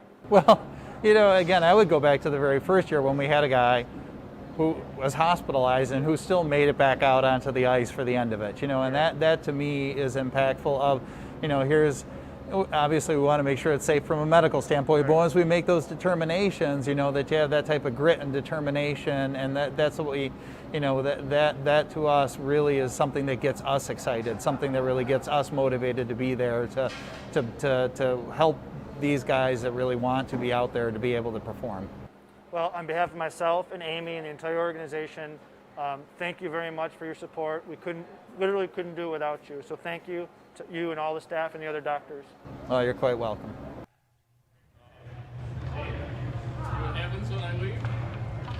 All right, so Mike Lesikowski here with Mark Paradowski. Mark's going to do a little play-by-play. We just missed a goal, so talk about what just happened right there. And I'm in the booth with you guys, so now we're feeling the heat here. Well, there's 10 minutes left. Did you add the 5 minutes on there? No, you want it? No. As soon as we took a 2-1 lead, we started talking about defensive hockey. So, all right, do a little play-by-play here. All right, well, we got Jack here hitting Alex, intercepted by Bowers. These are my roller guys. Up to Dan. He'll be goal hanging the whole time. Oh, sniped one. Oh, ever since I called you up, went from 7-3 to 7-5. It's concerning. I'm not gonna lie. You would have been on the bench taking a break. That's a goalie turned D, I see. Yeah, so we have 6 goalies here. So this is a goalie. That's Q in from Rochester over to Jack. Let's see what he's trying to hit here. You got Tim in the middle. Emily is a goalie in the middle there defending. Oh, she played the other night. Yeah, she did have a shift before. We are actively trying to give this game away here with that move right there. So Kale in net for us right now. He had started playing out. This is his first year with us, and he was he was our goalie for our 30-plus team over the Nice summer, save. and was asking to get involved if we had room. That's Chuck, Tasmanian Devil. All right, got Dan in the corner. Anybody got a great nickname out here? That's a good question. We can assign one right now. Yeah. All right, Chuck and Bowers here. They're very good at drinking. I imagine they could pass to each other too. Now, anybody on the Whalers, the green team, are they any Canisius connections there, or is that mostly? Nope, it's pretty much really the only one. Tim over here, being guarded by Emily, has played on Whalers for us, and he's a Crusader. The only other crossover really are the pond hockey tournaments. Alex Bilecki in the pink socks right there, which actually I should mention, he's wearing the pink socks in honor of JT because he's been the only one to do that for our team the past couple of years. So Alex made sure to get pink socks for him. Gotcha. So Alex originally called us about playing in a Rochester Labatt pond hockey tournament, and that's kind of what got us all back together and playing ice. And for a while, Rochester was having a couple each year. They were doing. Where do they do it in Roch? They've done it all over. They did it. I think it was Mendon Ponds. We played on the Erie Canal a couple times in Fairport. That was awesome. Yep. The only reason they stopped was they had a lot of problems with the ice, and the first night they tried to take a mini Zamboni down and it broke through the ice. Ooh. And they had to tow it out. So then the next night they had firefighters spray it down over the ledge, and we had like a 45-degree night, and it was all soupy water the next day. Yeah. So they had a lot of trouble with that. The last few times we've been playing at some golf course, and they have a pond in the back. Gotcha. And that's been a great setup. But the weather... So they continue to do it outside in Roch? They continue to do it outside, but it's been canceled, I think, the last 2 years. Yeah. They've had plans for it. They just can't pull it off. So Red Bull and Labatt used to each have their own. This is another goalie with that nice little steal and whatever the rest of that was. We're going to call it turnaround jumper. That's Jay Carpentieri, excellent goalie. And with the steal, she's incredible too. She's a real pain when we play. She made on their first goal. I think the gentleman in the power player jersey, the bald guy, that they're cousins. I'd asked her about it on the bench. Yep, that's Brian Gilmartin. And she made a great pass over to him for their first goal. Yeah. Yeah, so I used to play in the Labatt Pond Hockey tournament here when it was out on the lake, and it was one year it was so fun. The next year it was less fun because of the weather. The third year it got canceled. The fourth year it got canceled. Yep. And then they brought it here, if you recall, before these rinks were even here. Yep, we played here. Yeah, before any of this was here, they just flooded the parking lot. Yeah, and there was hay bales. Yes. It was pretty interesting setup. And now it's here. It's pretty cool. Yeah, we have a great picture almost right on the spot of where we're standing. We played a game, and we had the only ref that was in boots instead of skates. And I think it was his first hockey game. So we're playing the game out. We think we won it 18-13. That's what the score was. And he had assessed us like 7 penalties we didn't know about. And so both teams were shocked. Like the other team was coming over, like, "What are you talking about? They just won." And so it takes away a goal and you get a penalty. Yeah. So there's a great picture of all of us like trying to get a team picture, and Tim over here, who's like the nicest guy in the world, just giving this guy the death stare as he walks through our picture on top of all of it. And but that was a great tournament out here. We had never played out on the harbor there, or the basin. We were on the waiting list, and it was always so packed. And then the year you were talking about, where the last one where it got canceled, they called us with a week to go and said, "A team backed out. Can you play?" Yeah. So we scrambled to put something together. I had a buddy of mine who's actually, this is his first year missing it, Chris Revicant. He comes in from Chicago every year for the power play, and he would come in for the pond tournament. So he drove from Chicago all night through a snowstorm. It took him like 12 hours to get here. Our first game was supposed to be at noon. I call him and I said, "Oh, they just told me 2 o'clock. They just told me 4. They just told me 7. I remember that. And then I bought him a beer and sent him home. I'm like, sorry, buddy, you know. And because we were willing to come out on short notice for that, I think going forward, then they made sure to get us in. Yeah. So we were able to play every year since cool. then. But so your game's got 4 minutes here. You want to relieve any of these guys, or what do you think? I should probably go save the day, I'm thinking. It's up to you. We love to have you. Nice this is fun. I enjoy this. I'm just a little worried at how close it is. All right, if they score another goal, then you're out of here. Yep. Then I think we should be allowed to play 6-on-5. Nice save. Nice. There you go. Get it out there, Timmy. So that was all right. Jack here. Green's going to have to think about pulling their goalie soon. Which one? The one that's currently in net. One on. There you go. All right, so that's brother-in-law to brother-in-law. That pass right there. Nice pass. Mike here, we always have problems. We always want to play with him, but he's so much younger than everybody else. So 1 year every decade, he fits in our 30-plus. And so, you know, we'll all be like 39 in these games, and he just turned 30, I don't know, a day ago. Uh-oh.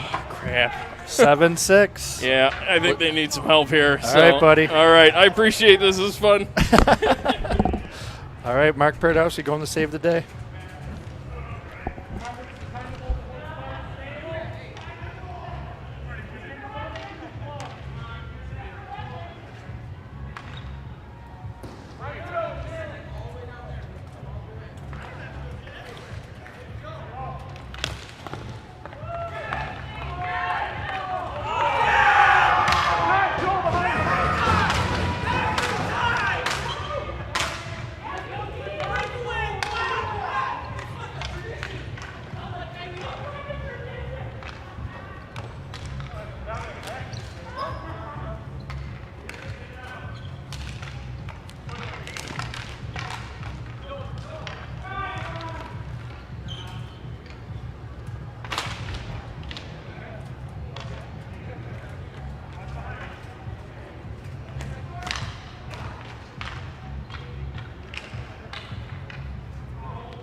Time.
Okay, we're going to do a 3-on-3 overtime.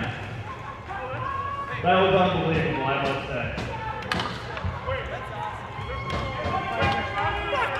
5-minute 3-on-3 overtime.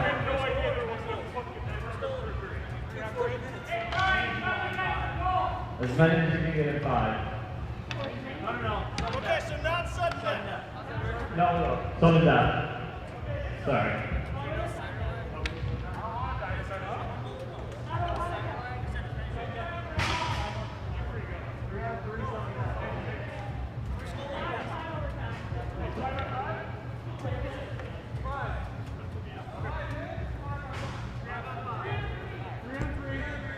So we got a little. This game ended early, and the Whalers just tied the game with 0 seconds, with about a second left in the game. So we're gonna let them play a little 5-minute 3-on-3 sudden death OT. Mark is definitely gonna blame this one on me because it was 7-3 when he came up to start his play-by-play. His team was winning. And by the time he got back to the bench, it was 7-7. So apparently they needed his defensive prowess. Nice pass.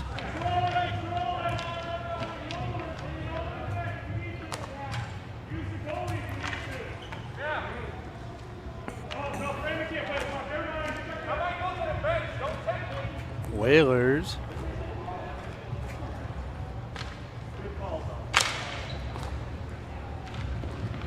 And Buffalo, I can't read it. Buffalo Construction sponsors one of the teams, and Lindy sponsors the other. Crusaders are playing in yellow. Both are Crusaders, but the green team is known as the Whalers in their roller hockey league. So nice play by Paradowski. Creates a 2-on-1. Going back against Emily. Fires it. Big rebound. One-handed. Oh.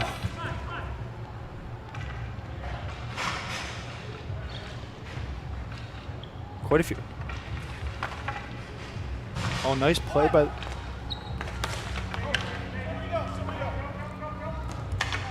Just fires it down. They're not... The clock is not running.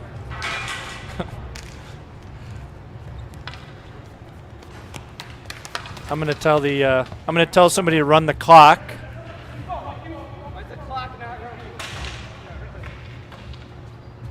Look at the clock. You can run it. Thank you. You can just run it out if it ends in a tie and ends in a tie. We have 5 minutes. We're good. We're good.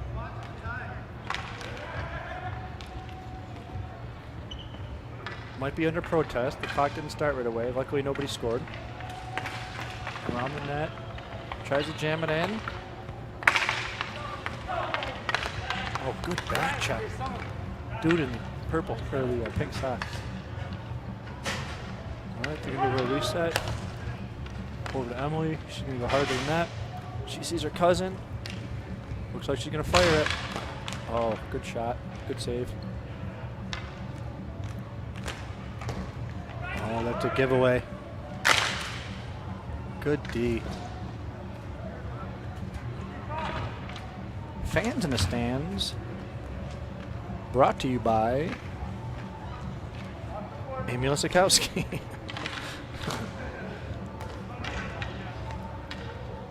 All right, I think these guys are officially tired. Oh, Emily creates a 2-on-1. Nice little play. Over. Oh! This young lady looks like she's got fresher legs than the rest of them.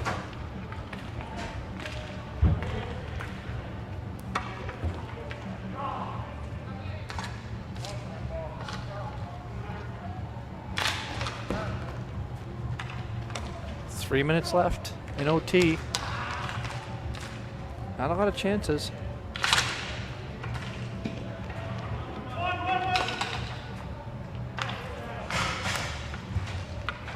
Looks like something forming here. 3-on-2, 2-on-1. Shot. Oh, nice save.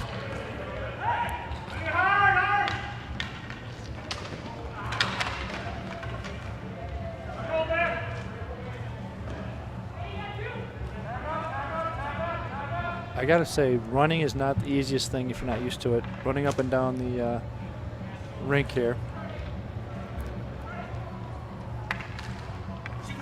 Coming down the wing, fires it. Oh, good try.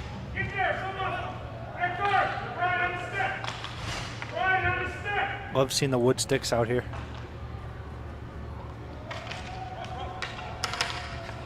Nice pass across. Fires it. Nice save. Oh, slides it across. Oh, good try. Coming down to 2 minutes. Cycling in and out. Mark Paradowski coming in, looking for the pass, looking for the pass. Still looking for the pass. Sucks him down low. Get it to the net, get it to the net. Oh, shot block, Dan Ryberg. Got numbers. Puts it to the net. Nice play. Oh, good save. Goalies are playing great.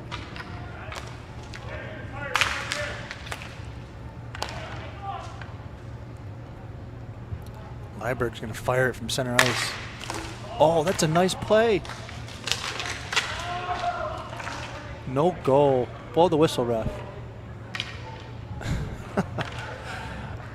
Minute 26. Goalies are earning their money. Oh, watch the back check. Fire it.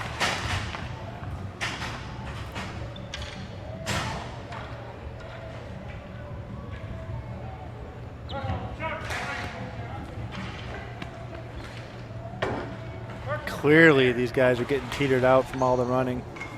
Last minute to play.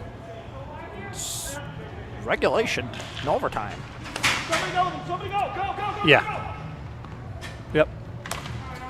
Last minute to play in overtime. If this ends in a tie, it's going to end in a tie. No shootouts here.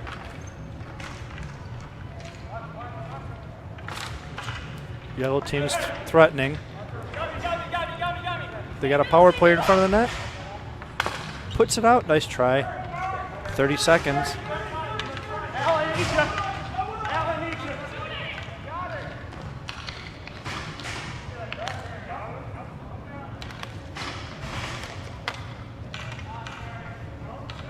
15 seconds left. Oh! Almost put it in his own net. 9 seconds. Breakaway pass. 6 seconds left. Coming down. What a save. Oh, up there, scores! 2 seconds left. Yellow wins. 2 seconds left in overtime. And the crowd goes wild. Sticks and gloves in the air. What a play.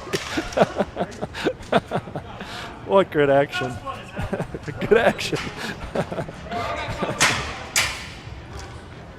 2 seconds left in OT. Great stuff.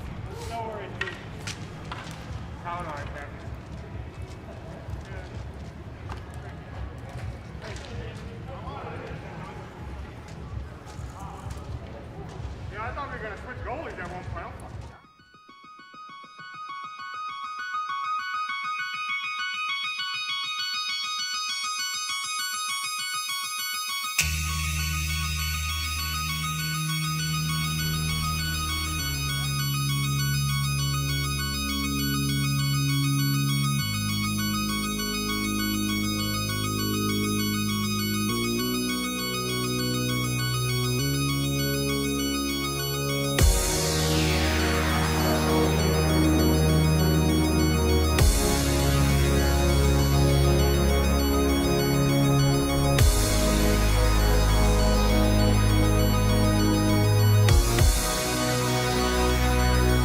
I don't know how you do it every year, but you top it.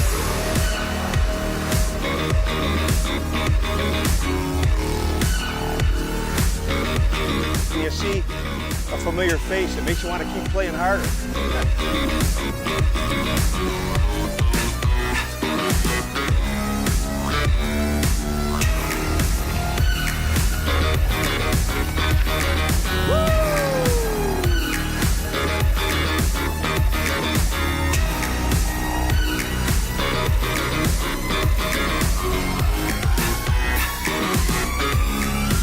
First time playing and it turns into street hack. I'm a little worried about it.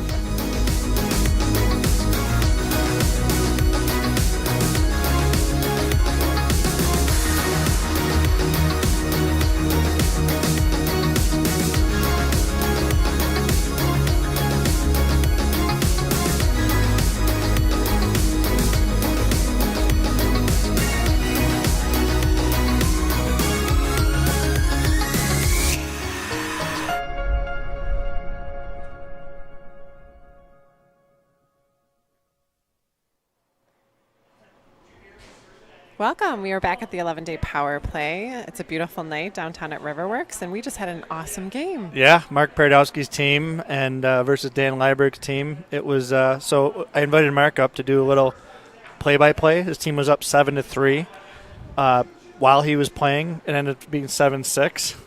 He got back out there. It was 7-7. They tied it with like a couple seconds left in regulation. Game was a little bit ahead of time, so we put up 5-minute overtime. It went 3-on-3. And it went back and forth, and with 2 seconds left, Mark Paradowski's team pulled it out, and they won in overtime. So that was really cool. Thank goodness, because Mark would have been mad. He would have blamed you for the I know, loss. he totally would have. He's good anyway. He was up here for quite a while doing the play-by-play with you. Yeah, we had fun. Mike, how are we doing with fundraising? We are ever so close to our 1.1. We are at $1,097,605, less than $2,500. We are running out of time. So between tonight, tomorrow, we got to get another couple grand to get to that 1.1. Please, people, just a few bucks. It's easy. Go to 11daypowerplay.com, donate what you can, spread the word. We could not do our event without our sponsors. Well, we're going to show how easy it is to donate here. Go to our website, choose a fundraiser. This takes less than 1 minute. Of course, you're going to choose me because I want to stay in first place over Bill Chef Lucas. I know he's got something up his sleeve. Choose the amount that you're comfortable with. This was Bill giving me a donation. Thank you, Bill. You're the best. And donate. Less than 1 minute. There we go. We could not do this event without our sponsors, and we are presented by Clever Method Modern Marketing and our Power Player sponsors. And our overtime sponsors. And of course, the money that we raise goes to our very deserving beneficiaries: Roswell Park Comprehensive Cancer Center, Make-A-Wish Western New York, Camp Good Days, and the Roswell Park Oshai Children's Hospital Cancer and Blood Disorder Program.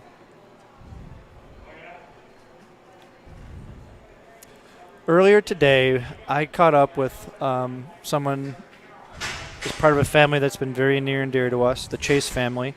And one of the people I talked to in the Chase family was Cameron Chase. And Cameron is playing in honor of his brother. And he was he's the captain of the Owens Oilers, Owen being his little brother that's gone through some rough times in the last couple of years. So check this out. So I am here with my good buddy, Cameron Chase. Welcome to the show. Hi, thank you. Thanks for having me. The jersey looks great on you. Thank you. So you are here. What's the name of your team? The name of our team is Owens Oilers, and yeah. Owens Oilers? Yeah. Awesome. And on Owens Oilers, tell me about the kids that are playing. Are they boys, girls? How old are they? The age group is between like 10 to 12. 10 to 12? And we're playing for Owen. Awesome. My little brother. And do you guys, is it a regular team or is it like a group of kids that play together? Like who plays on the team? Some of them are from my former hockey team, and some are from my current, and some are just friends that play hockey. Awesome, awesome. So what's your former team? My former team, I've played on Cavs for 2 years, including this year. Yep. And then the year before I played for the Regals. Gotcha. So, and how old are you? I am 11, turning 12 in November. Turning 12. So that means you're a Pee-wee, right? Yeah. 12U, which is Pee-wee? Yeah. Yep.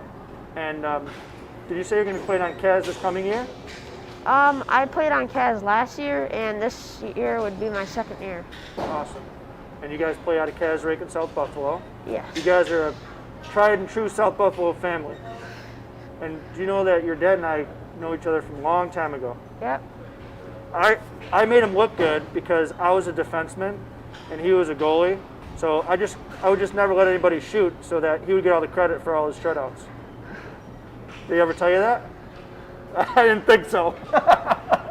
It's not true. Your dad was a very good goalie and I was an average defenseman. So he made me look good. When they got around me, I knew I had the wall back there to stop them. And that was at St. Francis High School. Yeah. So did you see that you're wearing a different color jersey? Is that surprising to you? Not really. No, you knew the jerseys were going to be different color this year. Do you know why we're doing that? Maybe to just change it up and for some other cancer researches. Yep, so we change it up, that's right. But the real reason is because different cancers, colors represent different cancers. So some people, you know, we raise awareness. We raise money for places like Roswell and Make-A-Wish, but we also raise awareness. We want people to understand, you know, why we're doing this.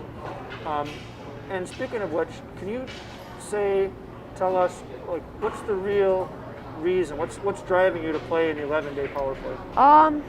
I'm playing because my 6-year-old brother has leukemia, and I'm just playing for him and every other person who has cancer. That's very nice of you. You guys know how much money you raised? No, but I do know that we were the 4th most raising team. You guys raised over $30,000. That's very remarkable. It's very remarkable. And you and your teammates did a really good job doing that. And we're very happy that you did that. And we're very thankful that you did that. You guys should be very proud of yourselves. I am. What position do you play? I play goalie, but I'm just playing forward this year. Oh, that's cool. That's a lot of fun. Yeah. And what position does Owen play? Owen is a winger, sometimes center. He's a power forward. I've seen some videos your dad put on there, and I've seen him blazing through some kids. Is that true? Yeah. He's like a little wrecking ball out there. Yeah. Well, I hope you have fun today. Tell your teammates we said thank you. Okay. And we look forward to playing. This will be fun because it's ball hockey, and everybody likes playing ball hockey when you're a kid running around. But hopefully next year we're playing ice hockey. Hopefully. Yeah, hopefully. Well, thanks again to you. Yep. It's very nice of you to play for your brother, and we look forward to watching you guys play.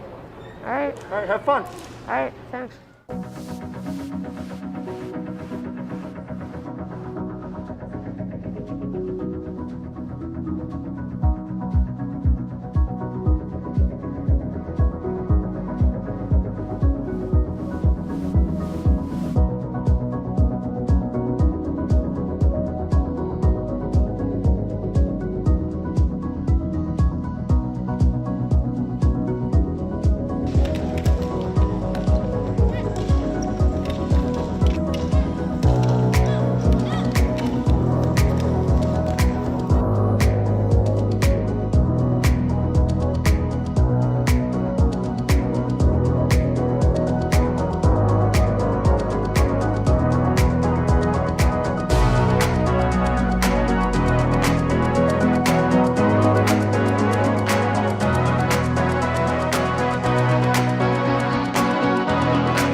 Oilers were awesome. They were awesome. They had so much fun, and they displayed some great sportsmanship. Owen is a current cancer survivor, and the youngest kid out there. I think they got him about 5 or 6 goals, so that was pretty cool. That was great. And we have a guest with us. Hi, guys. Eric Wollschlager. That's right. Did he say it correct? He did. Oh, Got it wow. right on the first try. You That's know, pretty impressive. us Germans, Polish, Eastern Europeans, we know how to take care of each other. So, Eric, tell us a little bit about your team. You're the co-captain. Yeah, I am the co-captain with original 40 member Justin Ehrig, and we just been friends for a long time and played hockey with a lot of these guys, and we're able to throw a couple teams together to get out and raise some money for Roswell and Make-A-Wish and all the charities that we benefit. Awesome. The name of your team is Justin's Cancer Killing Savages. That's right. You guys are like savage. So let's go back to like 2017. Sure. When you were, was it 2017 or 18, the first community shift? I skated in the first community shift, yeah, but you're referring to Gavin and the power play. That was in support of Justin's first campaign, his initial campaign. So I wrote a children's story, and we found some people to illustrate it, and we were able to sell it to help raise money, and that was fantastic. It was a lot of fun. And then the next year when I skated, I wrote a follow-up, and same thing. We sold that to help raise some funds for our team. And I haven't done one since then. And every year I kind of think about it again. I miss it, but I have to find out where Gavin's going from his last adventure. I mean, I would assume he's going to play street hockey. Yes, and that's that should have been it. I needed that inspiration about 2 months ago, and I would have had it. Yeah. Well, we've all been through a lot this year. Sure, So. yeah. And we'll let you go with that. I appreciate it. So who's this motley crew? I know a lot of them. I recognize you guys from the last few years. Obviously, we know Justin very well. I saw Kenny Corp back there. He's back there. Ever-present Kenny Corp. Who's who else is around? Like, what's the team comprised of? We've got a couple of the guys from local broadcasting teams. So we've got Jeff Boyd. He is the play-by-play announcer, formerly for the Buffalo Buttes, currently for Canisius Hockey. And we have Steve Bermel. He is the current play-by-play for the Buffalo Buttes, and then Jeff and Steve both do FC Buffalo matches. So, cool.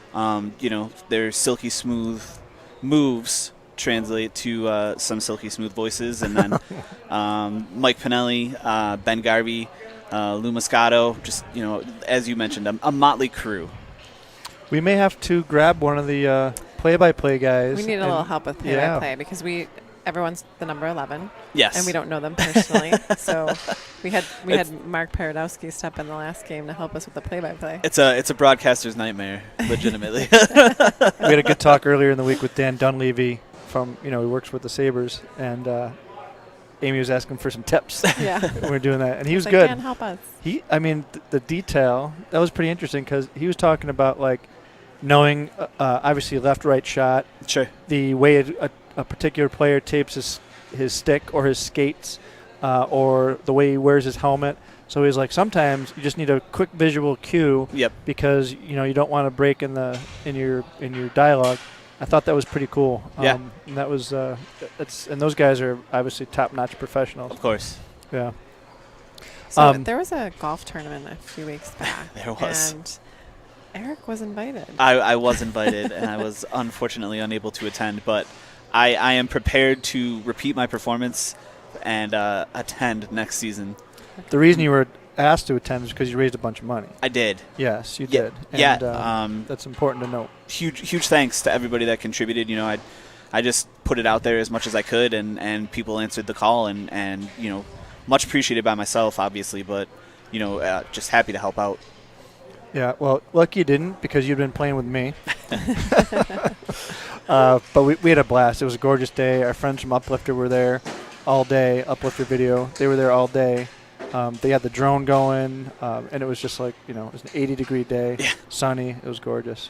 So we had a fun day, and most importantly, that 2-week period leading up to it, we raised $47,000. That's fantastic. Yeah. The Can people you of help Buffalo. with that? Yes, thank you.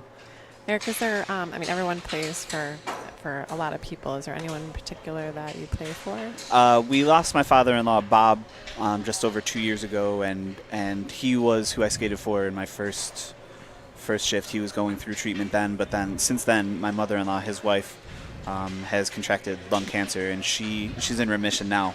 But just present always are those two, and then family from the past that have survived or unfortunately not. So just they're always in the back of your mind any given day. But a day like today, it really takes some time to remember the good that they did in the world and hopefully contribute to allowing more people more time to do that good. Yeah, thank you.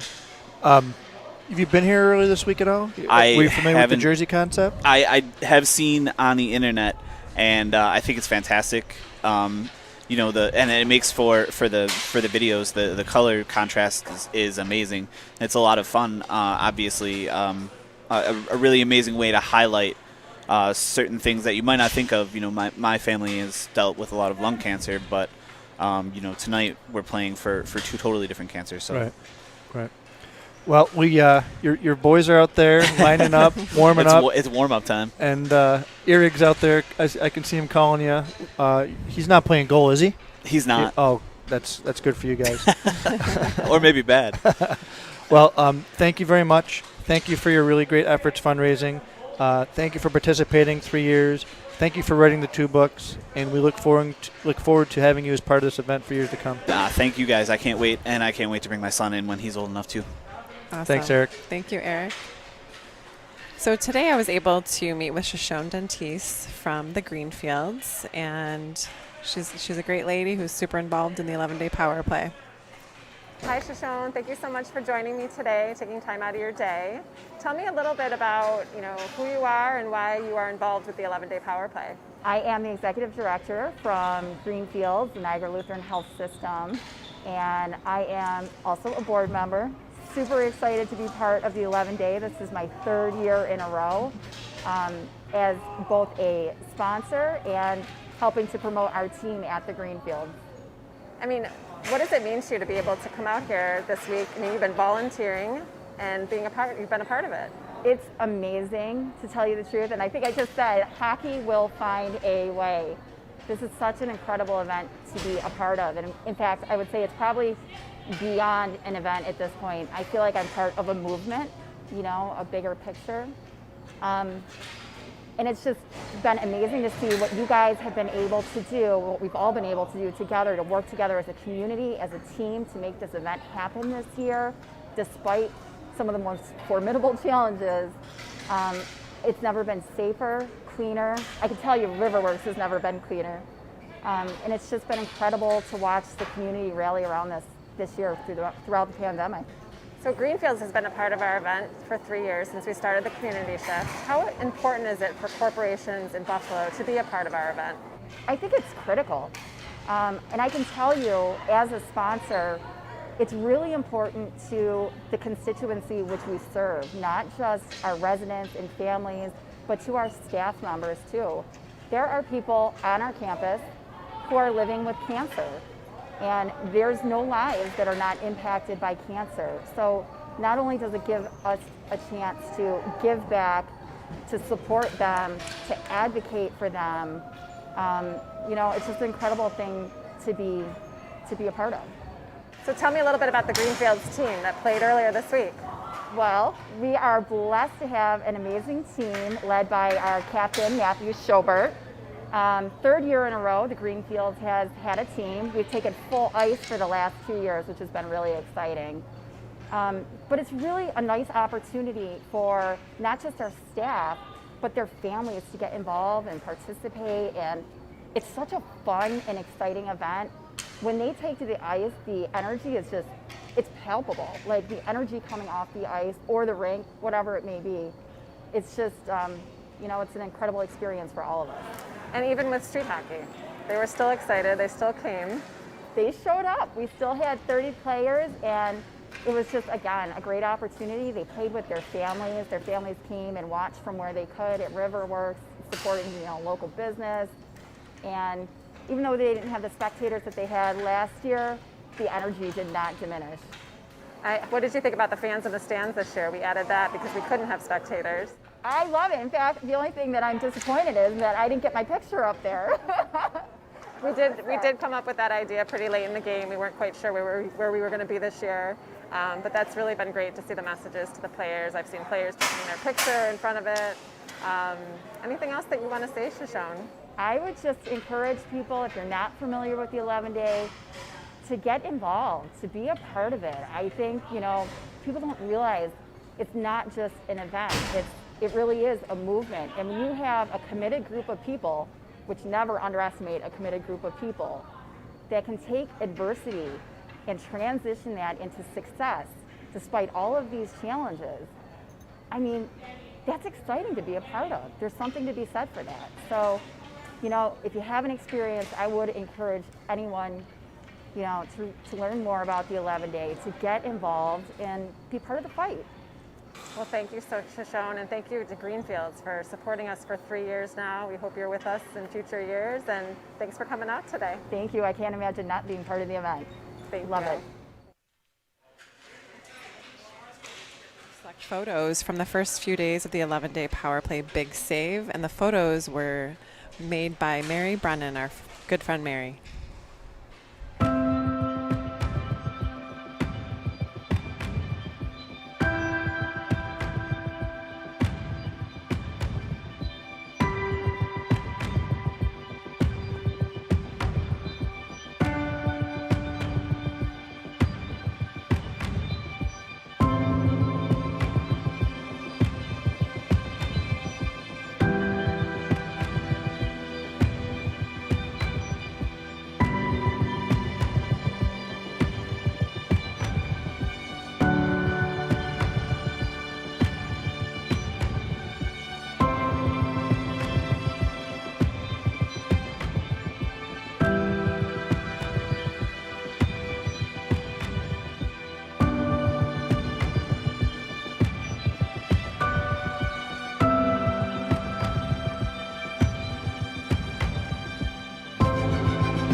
There's our RV. One more night in the RV. Thank you to our friend Mary Brennan for those awesome photos. She's been here every single day. 4 years. Taking these pictures. So Thousands of pictures. Thousands of pictures. She loves to make everyone look good, fortunately. I put the white on.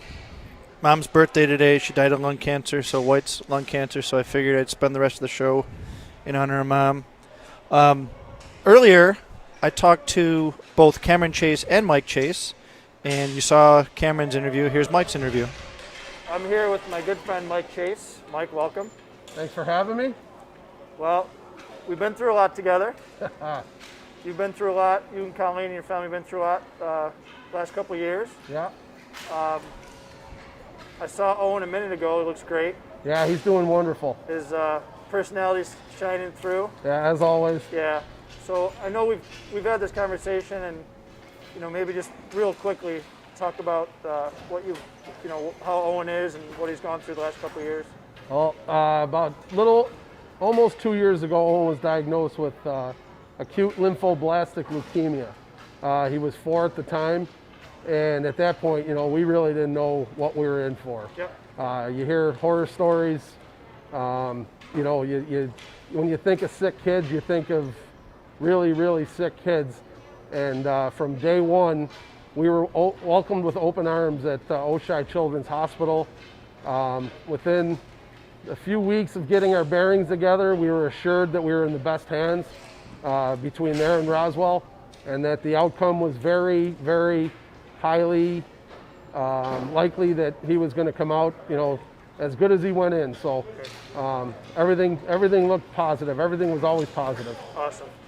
Well, you and I have a long history. We've known each other since we were kids. No doubt. And we played hockey together since we were kids. And we're fortunate to still be able to play once in a while. And, when Amy and I first started this event a couple of years ago, we asked you to play. You had too much going on. The kids were little. So you weren't able to do the original event. But the second year, we had the community shift. Yeah. And you and all the buds. Tell me about the team that you guys put together, because that's a motley crew. Well, as you know, we obviously played together on one of the shifts, but our other shift was our regular Thursday night skate that we have together at CAS that we've been doing for 20 years, and it ranges from former NHL players down to guys we played high school and street hockey with as kids. So it's just another reason to get together, go out, have a nice skate, and then have a beverage or two afterwards, and stay together and stay connected with everyone. Yeah. So you guys did that before, Owen was diagnosed, and then last year, you guys had so much support. Yeah. Being a South Buffalo guy, South Buffalo is a tight-knit community. Hockey players, it's just like you can't think of, when you think of South Buffalo and you think of hockey, like there's two factions of life that you're never going to get more support from than those two things. Yeah, absolutely. Right from the get-go when Owen was diagnosed, between guys coming to visit in the hospital, packages, gifts, just texts and words of encouragement has been huge throughout the whole way. And then last year was really our first year playing for Owen, and our team captain Gary Masaka went above and beyond, had t-shirts made up, Owen Strong t-shirts, Stickers. Our motto, we had stickers made up, and it's good to see, because even now when Owen sees somebody with the shirt on, he's like, oh, he's got my shirt on. Yeah. Oh, he's got my shirt on. So it's really cool. He tries to hide it, but deep down inside, he loves all the support that he gets. And he's just a shy kid that doesn't like to be the center of attention.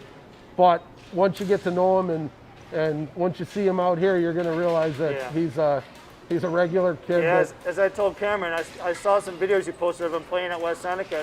He was quite a wrecking ball. Yeah, he puts his game face on when that helmet goes on. So it's almost like the same thing when he goes to Roswell for his appointments. The nurses don't know him as this, gregarious kid who likes to go out and have fun. He's got his game face on whenever he's getting treatment. So they only know the game day Owen. The other source of support, you're working right now, or you came here with the boys. Yeah. I look back there, And I know this because I know you very well, and the support from your fellow workers at the fire department has been unbelievable. I see them posting on Facebook and social media all the time in support of you guys, so that's got to be a source. Yeah, it was, especially when he was first diagnosed, guys covered shifts for me so that my family didn't have to worry about losing any time, and didn't have to worry about using time off in case, things got worse or whatever. And then it goes down to, everybody's wearing Owen Strong stickers on their helmets. A lot of the rigs have it on there. I work at Rescue One, and we got an Owen Strong sticker right on the front of our rig, and they were the first ones up at the hospital with big care packages for them on Christmas. So yeah, the fire department's been not only a tremendous help along the way, but just the support and the strength and the kick in the ass when you need it to push through. One of my favorite things about our event is that kids are involved, and kids are learning the value of giving back and supporting others and giving back to the community. These kids raised over $30,000. Yeah, it's crazy. Individual donations too. None of it was sponsorship or anything. It was social media, going out and talking to kids. As a matter of fact, one of our kids, Nathan Schwally, did a bottle drive and just put it on Facebook. Hey, anybody brings cans over. His mom was collecting it for him. He raised like $800. Wow. It's just incredible. Yeah, so it's really great to see the kids learning at a young age. This group led by example all the kids teams. We've had plenty of kids teams to raise a lot of money. Yeah. You guys were like 4th overall, top kids teams by far. So on behalf of Amy and I, thanks to you, thanks to Carl, thanks to your family, and thanks to all the families on the Owen Strong team. Well, first of all, you're doing a wonderful job as it is. This is a tremendous event, and we love you like family anyway. So we were all in before Owen was diagnosed, and now, we're in both feet, deep end, everything. You know that. All right, man. Well, I love you. Yeah, I love you too, pal. Look forward to see you on the ice sometime soon. Sounds good, brother. All right, brother. All right.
The Cancer Killing Savages tonight are sponsored by Memory Fox and Center Bridge Planning Group.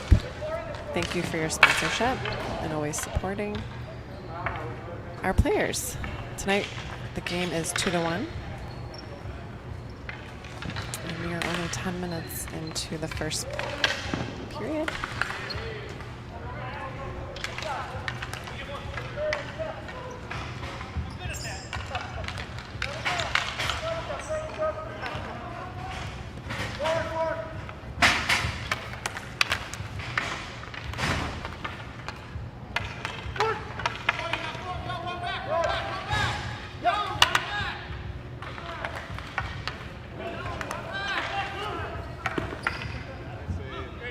Outside!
leading the yellow team by a score of 3-1.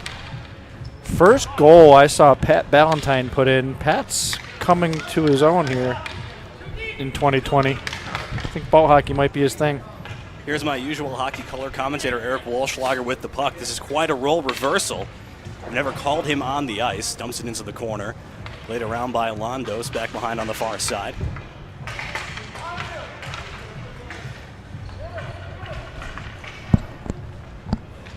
The difficult part for some of these players, you can tell, is they're not used to having this much space behind the net either. Right. So it gets back there and they're kind of lost to what to do.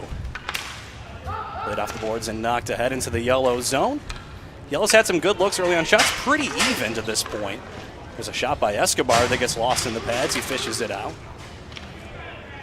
Ballantyne grinding behind the net. Tried to go for the wraparound there. Just lost the handle at the last moment.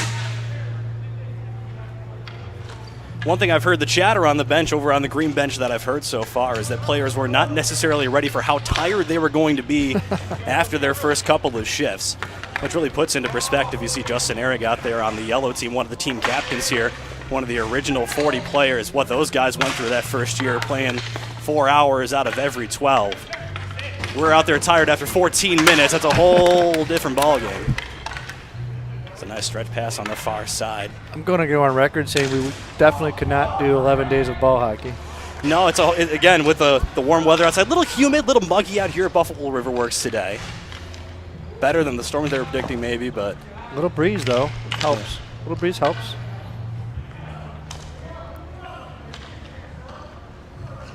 Ehrig, since the original 11-day, has really been kind of a part-time goalie, maybe more than part-time. I think he says he prefers it. It's funny because back around that time, he had never really played goalie much up to that point, and he picked it up, and partially because they needed a lot more goalies for the morning skates and things like that, and now all he does is he tells me all the time about all his new goalie equipment, and he plays goalie shifts all the time, so it's been quite a reversal for him. He is out there playing just as a skater today. Yellow team trying to get something back here. And just about 26 minutes left here in the first half. If this is your first time joining us here on the stream, doing 2 40-minute halves, there'll be a 10-minute break in between those as well. That one off the side of the cage.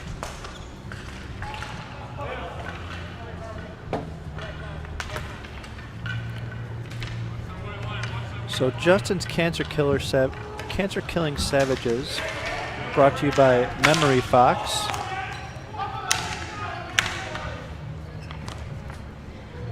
And the other Cancer Killing Savages B team, sponsored by Center Bridge Financial Group.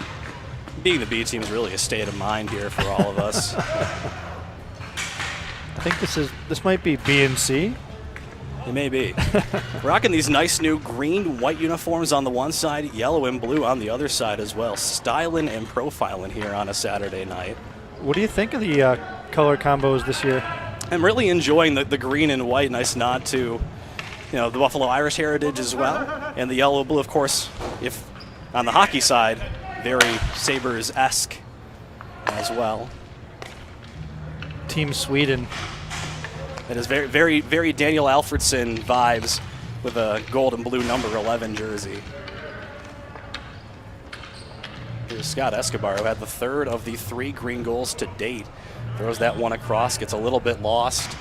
Now, a lot of these guys have played together, but this is really a mishmash of like 3 different ball hockey groups. So you see some guys who are very familiar with each other, and a lot of guys, so this is the first time they've ever stepped on the floor with each other. Some of the errant passes you see kind of come as a result of a lot of guys really trying to feel each other out here. You may see that tighten up a little bit as we get towards the second half of this contest. Nice shot by Corpy.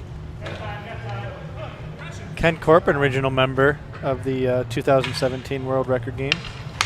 Thanks to everyone who continues to join us here on the stream here tonight. Happy to have you all along with us here. Yellow's going to have to pick it up if they want to get back in this game. It's they've only got a goal thus far. It's not going to cut it here in ball hockey. It's probably 10, at least 10 to win. Saw the game before this had some drama there at the end as well with the overtime here. So it has been some really great hockey already on this floor here. Day 10 of 11 days here at Buffalo Riverworks. Really is a nice scene for everything. I know maybe not what everyone imagined when they were planning this year's Power Play, but really a beautiful place to play some hockey here on an August Saturday night. And Riverworks could not have been a more gracious host. Just welcomed us, treat us great. Facilities in great shape. See the...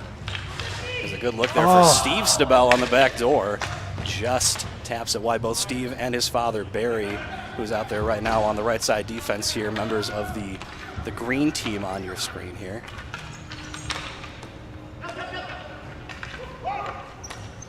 And when hits off the skate comes here. Londo's losing his footing a little bit, looking for Justin. Comes back to the neutral area, leaks back the other way. Some numbers for green. I think people are maybe expecting a little bit of the slickness of the floor might be catching some of them by surprise, being outdoors with all the humidity and everything as well. We've seen some people losing some footing a little bit, just throwing timing off enough. Here's a high slot chance, nice pass down low, chance for green. Pads have taken out of the air. And the green team, that's number 4. Green offense cranking along here. I believe they have 4 straight. I believe yellow scored first. That would make it 4-1 now. Love to see the power player in on the action. Well, Jeff, you can before you go back to the game, tell us a little bit about yourself and you know your involvement with this team and the game and what you do for a living. Sure. So this is my first year doing the 11-day Power Play. I was lucky enough to have Justin, who's been a longtime coworker of mine, ask me to join here this year. I work with him at Sherrick's Fastening doing some sales during the day. At night, believe it or not, because I jumped on the mic here, I do play-by-play for FC Buffalo, the Buffalo Junior Sabres, and Canisius College men's hockey is number Steve Stabell gets number 5 there for the green team.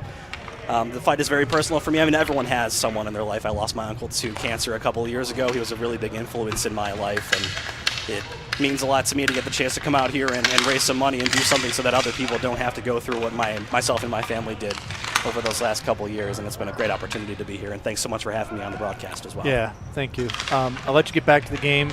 Much appreciated. Thank you. Thanks, Jeff. We'll do that. Ballantyne with a big wind-up, scraping the ceiling. Very Dale Howard-Chuck-esque.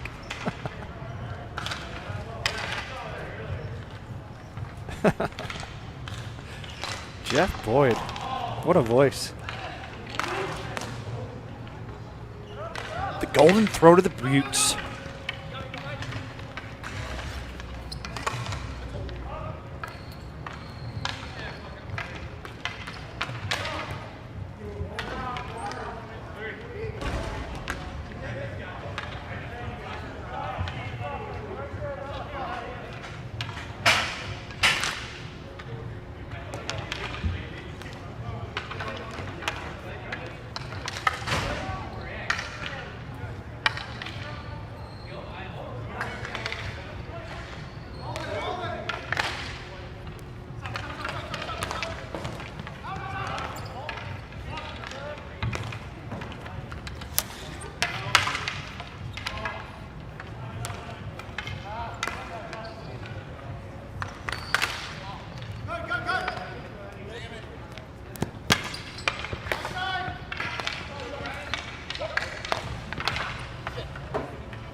Welcome to the 11-day power play down here at Buffalo River Works. Steve Bermel here to call the rest of this half with 4:43 to go. Team Green enjoying a 7-1 lead. Team Yellow trying to get anything going. I might be a bit biased playing for Team Yellow. We have no puck luck out there. Here's Yellow down below the goal line, out in front, deflected just wide. But the pressure is going to be kept up here on the right wing. Ball behind the net, off the back of the cage. Goaltender might have gotten a piece of it. Green looks to clear right onto the stick of the right-handed forward, number 11 for Yellow. Everyone's number 11. Looking across the floor, finds the left wing, looking to the net. Looks for the snapshot, winds, fires wide of the net. But Yellow resets. Another chance taken from a bad angle, goes behind the net. Players slipping a little bit as the rain's coming down sideways through one end of the rink. But we've been slipping throughout. Here comes Green applying the pressure the other way. Some changes to the back end for Team Green. One defender coming on. 6D, 6 forwards. And similar rules to lacrosse about staying onside. There's a shot deflected, doesn't get through. Yellow resetting, sending it to the right wing, looking out front. Oh, Center nice play. deflected, and the goalie finds it. No, it's loose. Pops to the near side boards. On the backhand, turning the forehand with time, up the right side boards. Pressure applied. In the neutral zone, they whack away at it, and it's sent back ahead. Left wing looking to the front of the net, deflected off a leg. Back to the neutral zone. Yellow applying sustained pressure here. Chipped out front with a nice pass. Sent behind the net. Backhand deflects off a defender, but no one home. And a high backhand will clear the pressure. Right on to the goalie of the other side.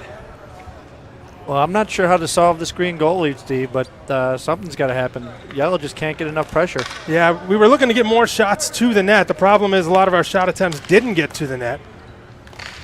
Broken up at the blue line there, coming back to the neutral zone. Centered from the slot, shot deflected out front by a defender, and it just pops right to the front of the Green goaltender, who pops it off to the side. No effort needed to make that save. Sustained pressure from Yellow, but not sure we've seen a shot on goal. Ball sent high in the air all the way down the rink again. Would be an icing, but we're just going to play on. Gathered on the left wing of the Yellow zone. That gets mucked up a bit in the neutral zone. Sent out in front. Here's a chance. Walks, fires it high and wide. Comes to the left side D. Popped up out of play into the Yellow bench. They're just going to play it, though. Sent up ahead. Here's a chance again for Yellow. 3-on-2. In over the line. There's a shot fired wide high. Into the corner. Players being a little careful out there. I can't blame them. Not wanting to fall on the rain. 2:12 to play here in the first half. Score 7-1, Team Green. Here's a chance out front. Looks down, winds, fires. Nice. That's a blocker save there by the goaltender, though. Yellow resetting again, down into the corner, looking out front for anybody. Gathers, takes his time, sends it out front, but it's intercepted.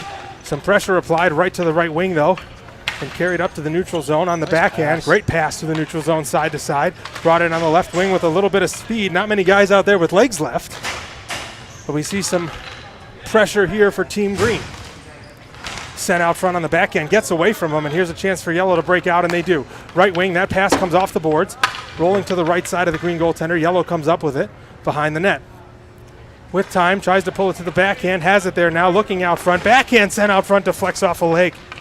Gathered again, but broken up, and the play is back into the neutral zone. Sustained pressure for Yellow, but nothing getting to the net. Getting down to the last minute here. Yeah, minute 13 to go here. Team Green down behind the net after a nice play off the boards to himself. Tries to send it out front, no one home. That's broken up, sent down. That's going to go out of play right into the timekeeper's box.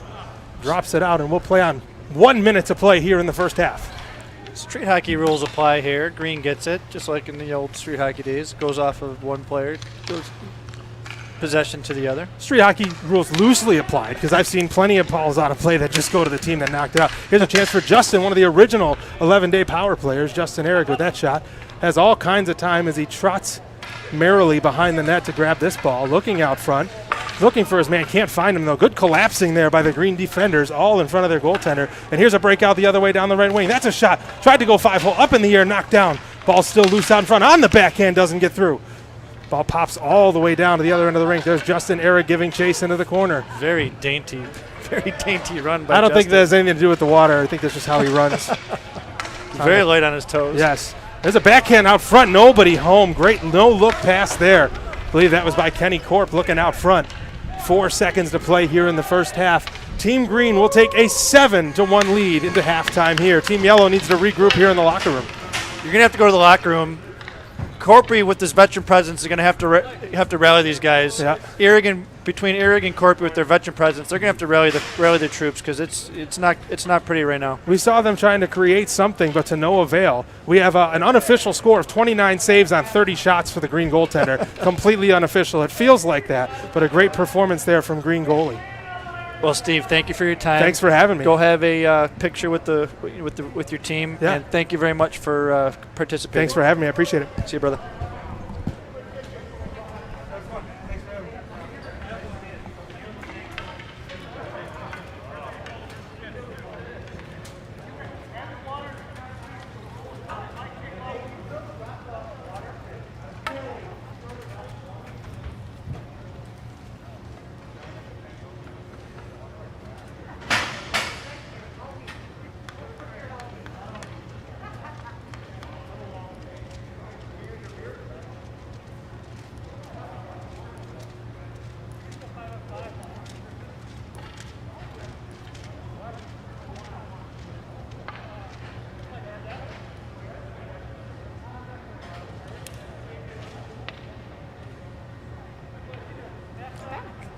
What a fun night. Awesome. Good game going on. Justin's Cancer Killing Savages, really fun group of guys.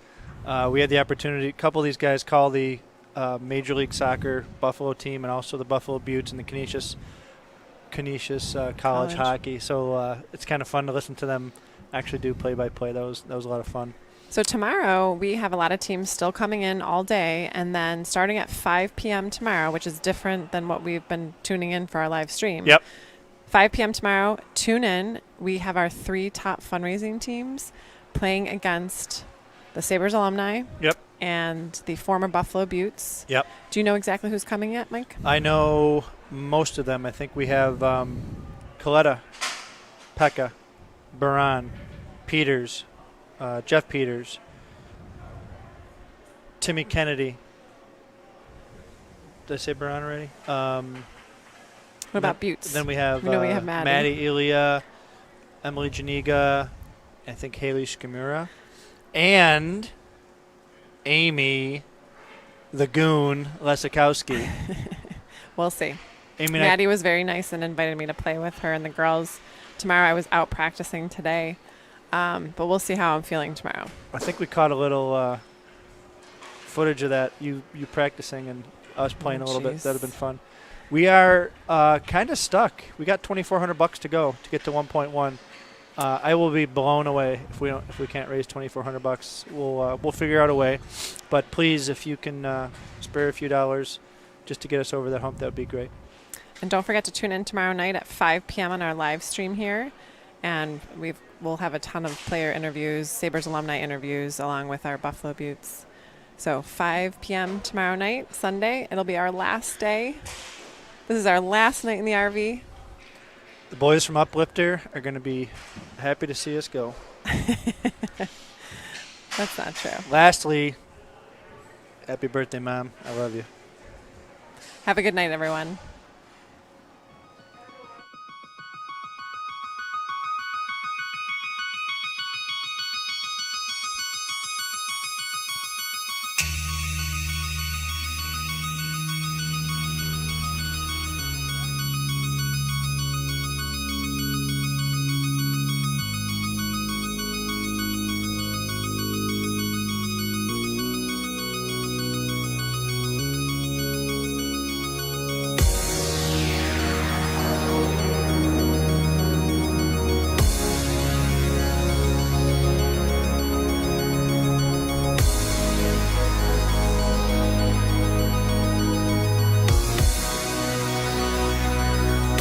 don't know how you do it every year, but you pop it.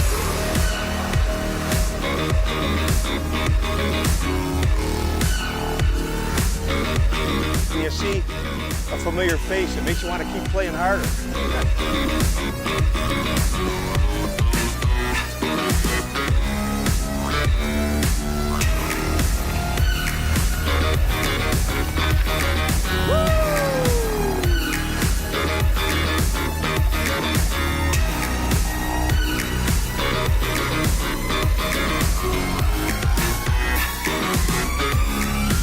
First time playing and it turns into street hack.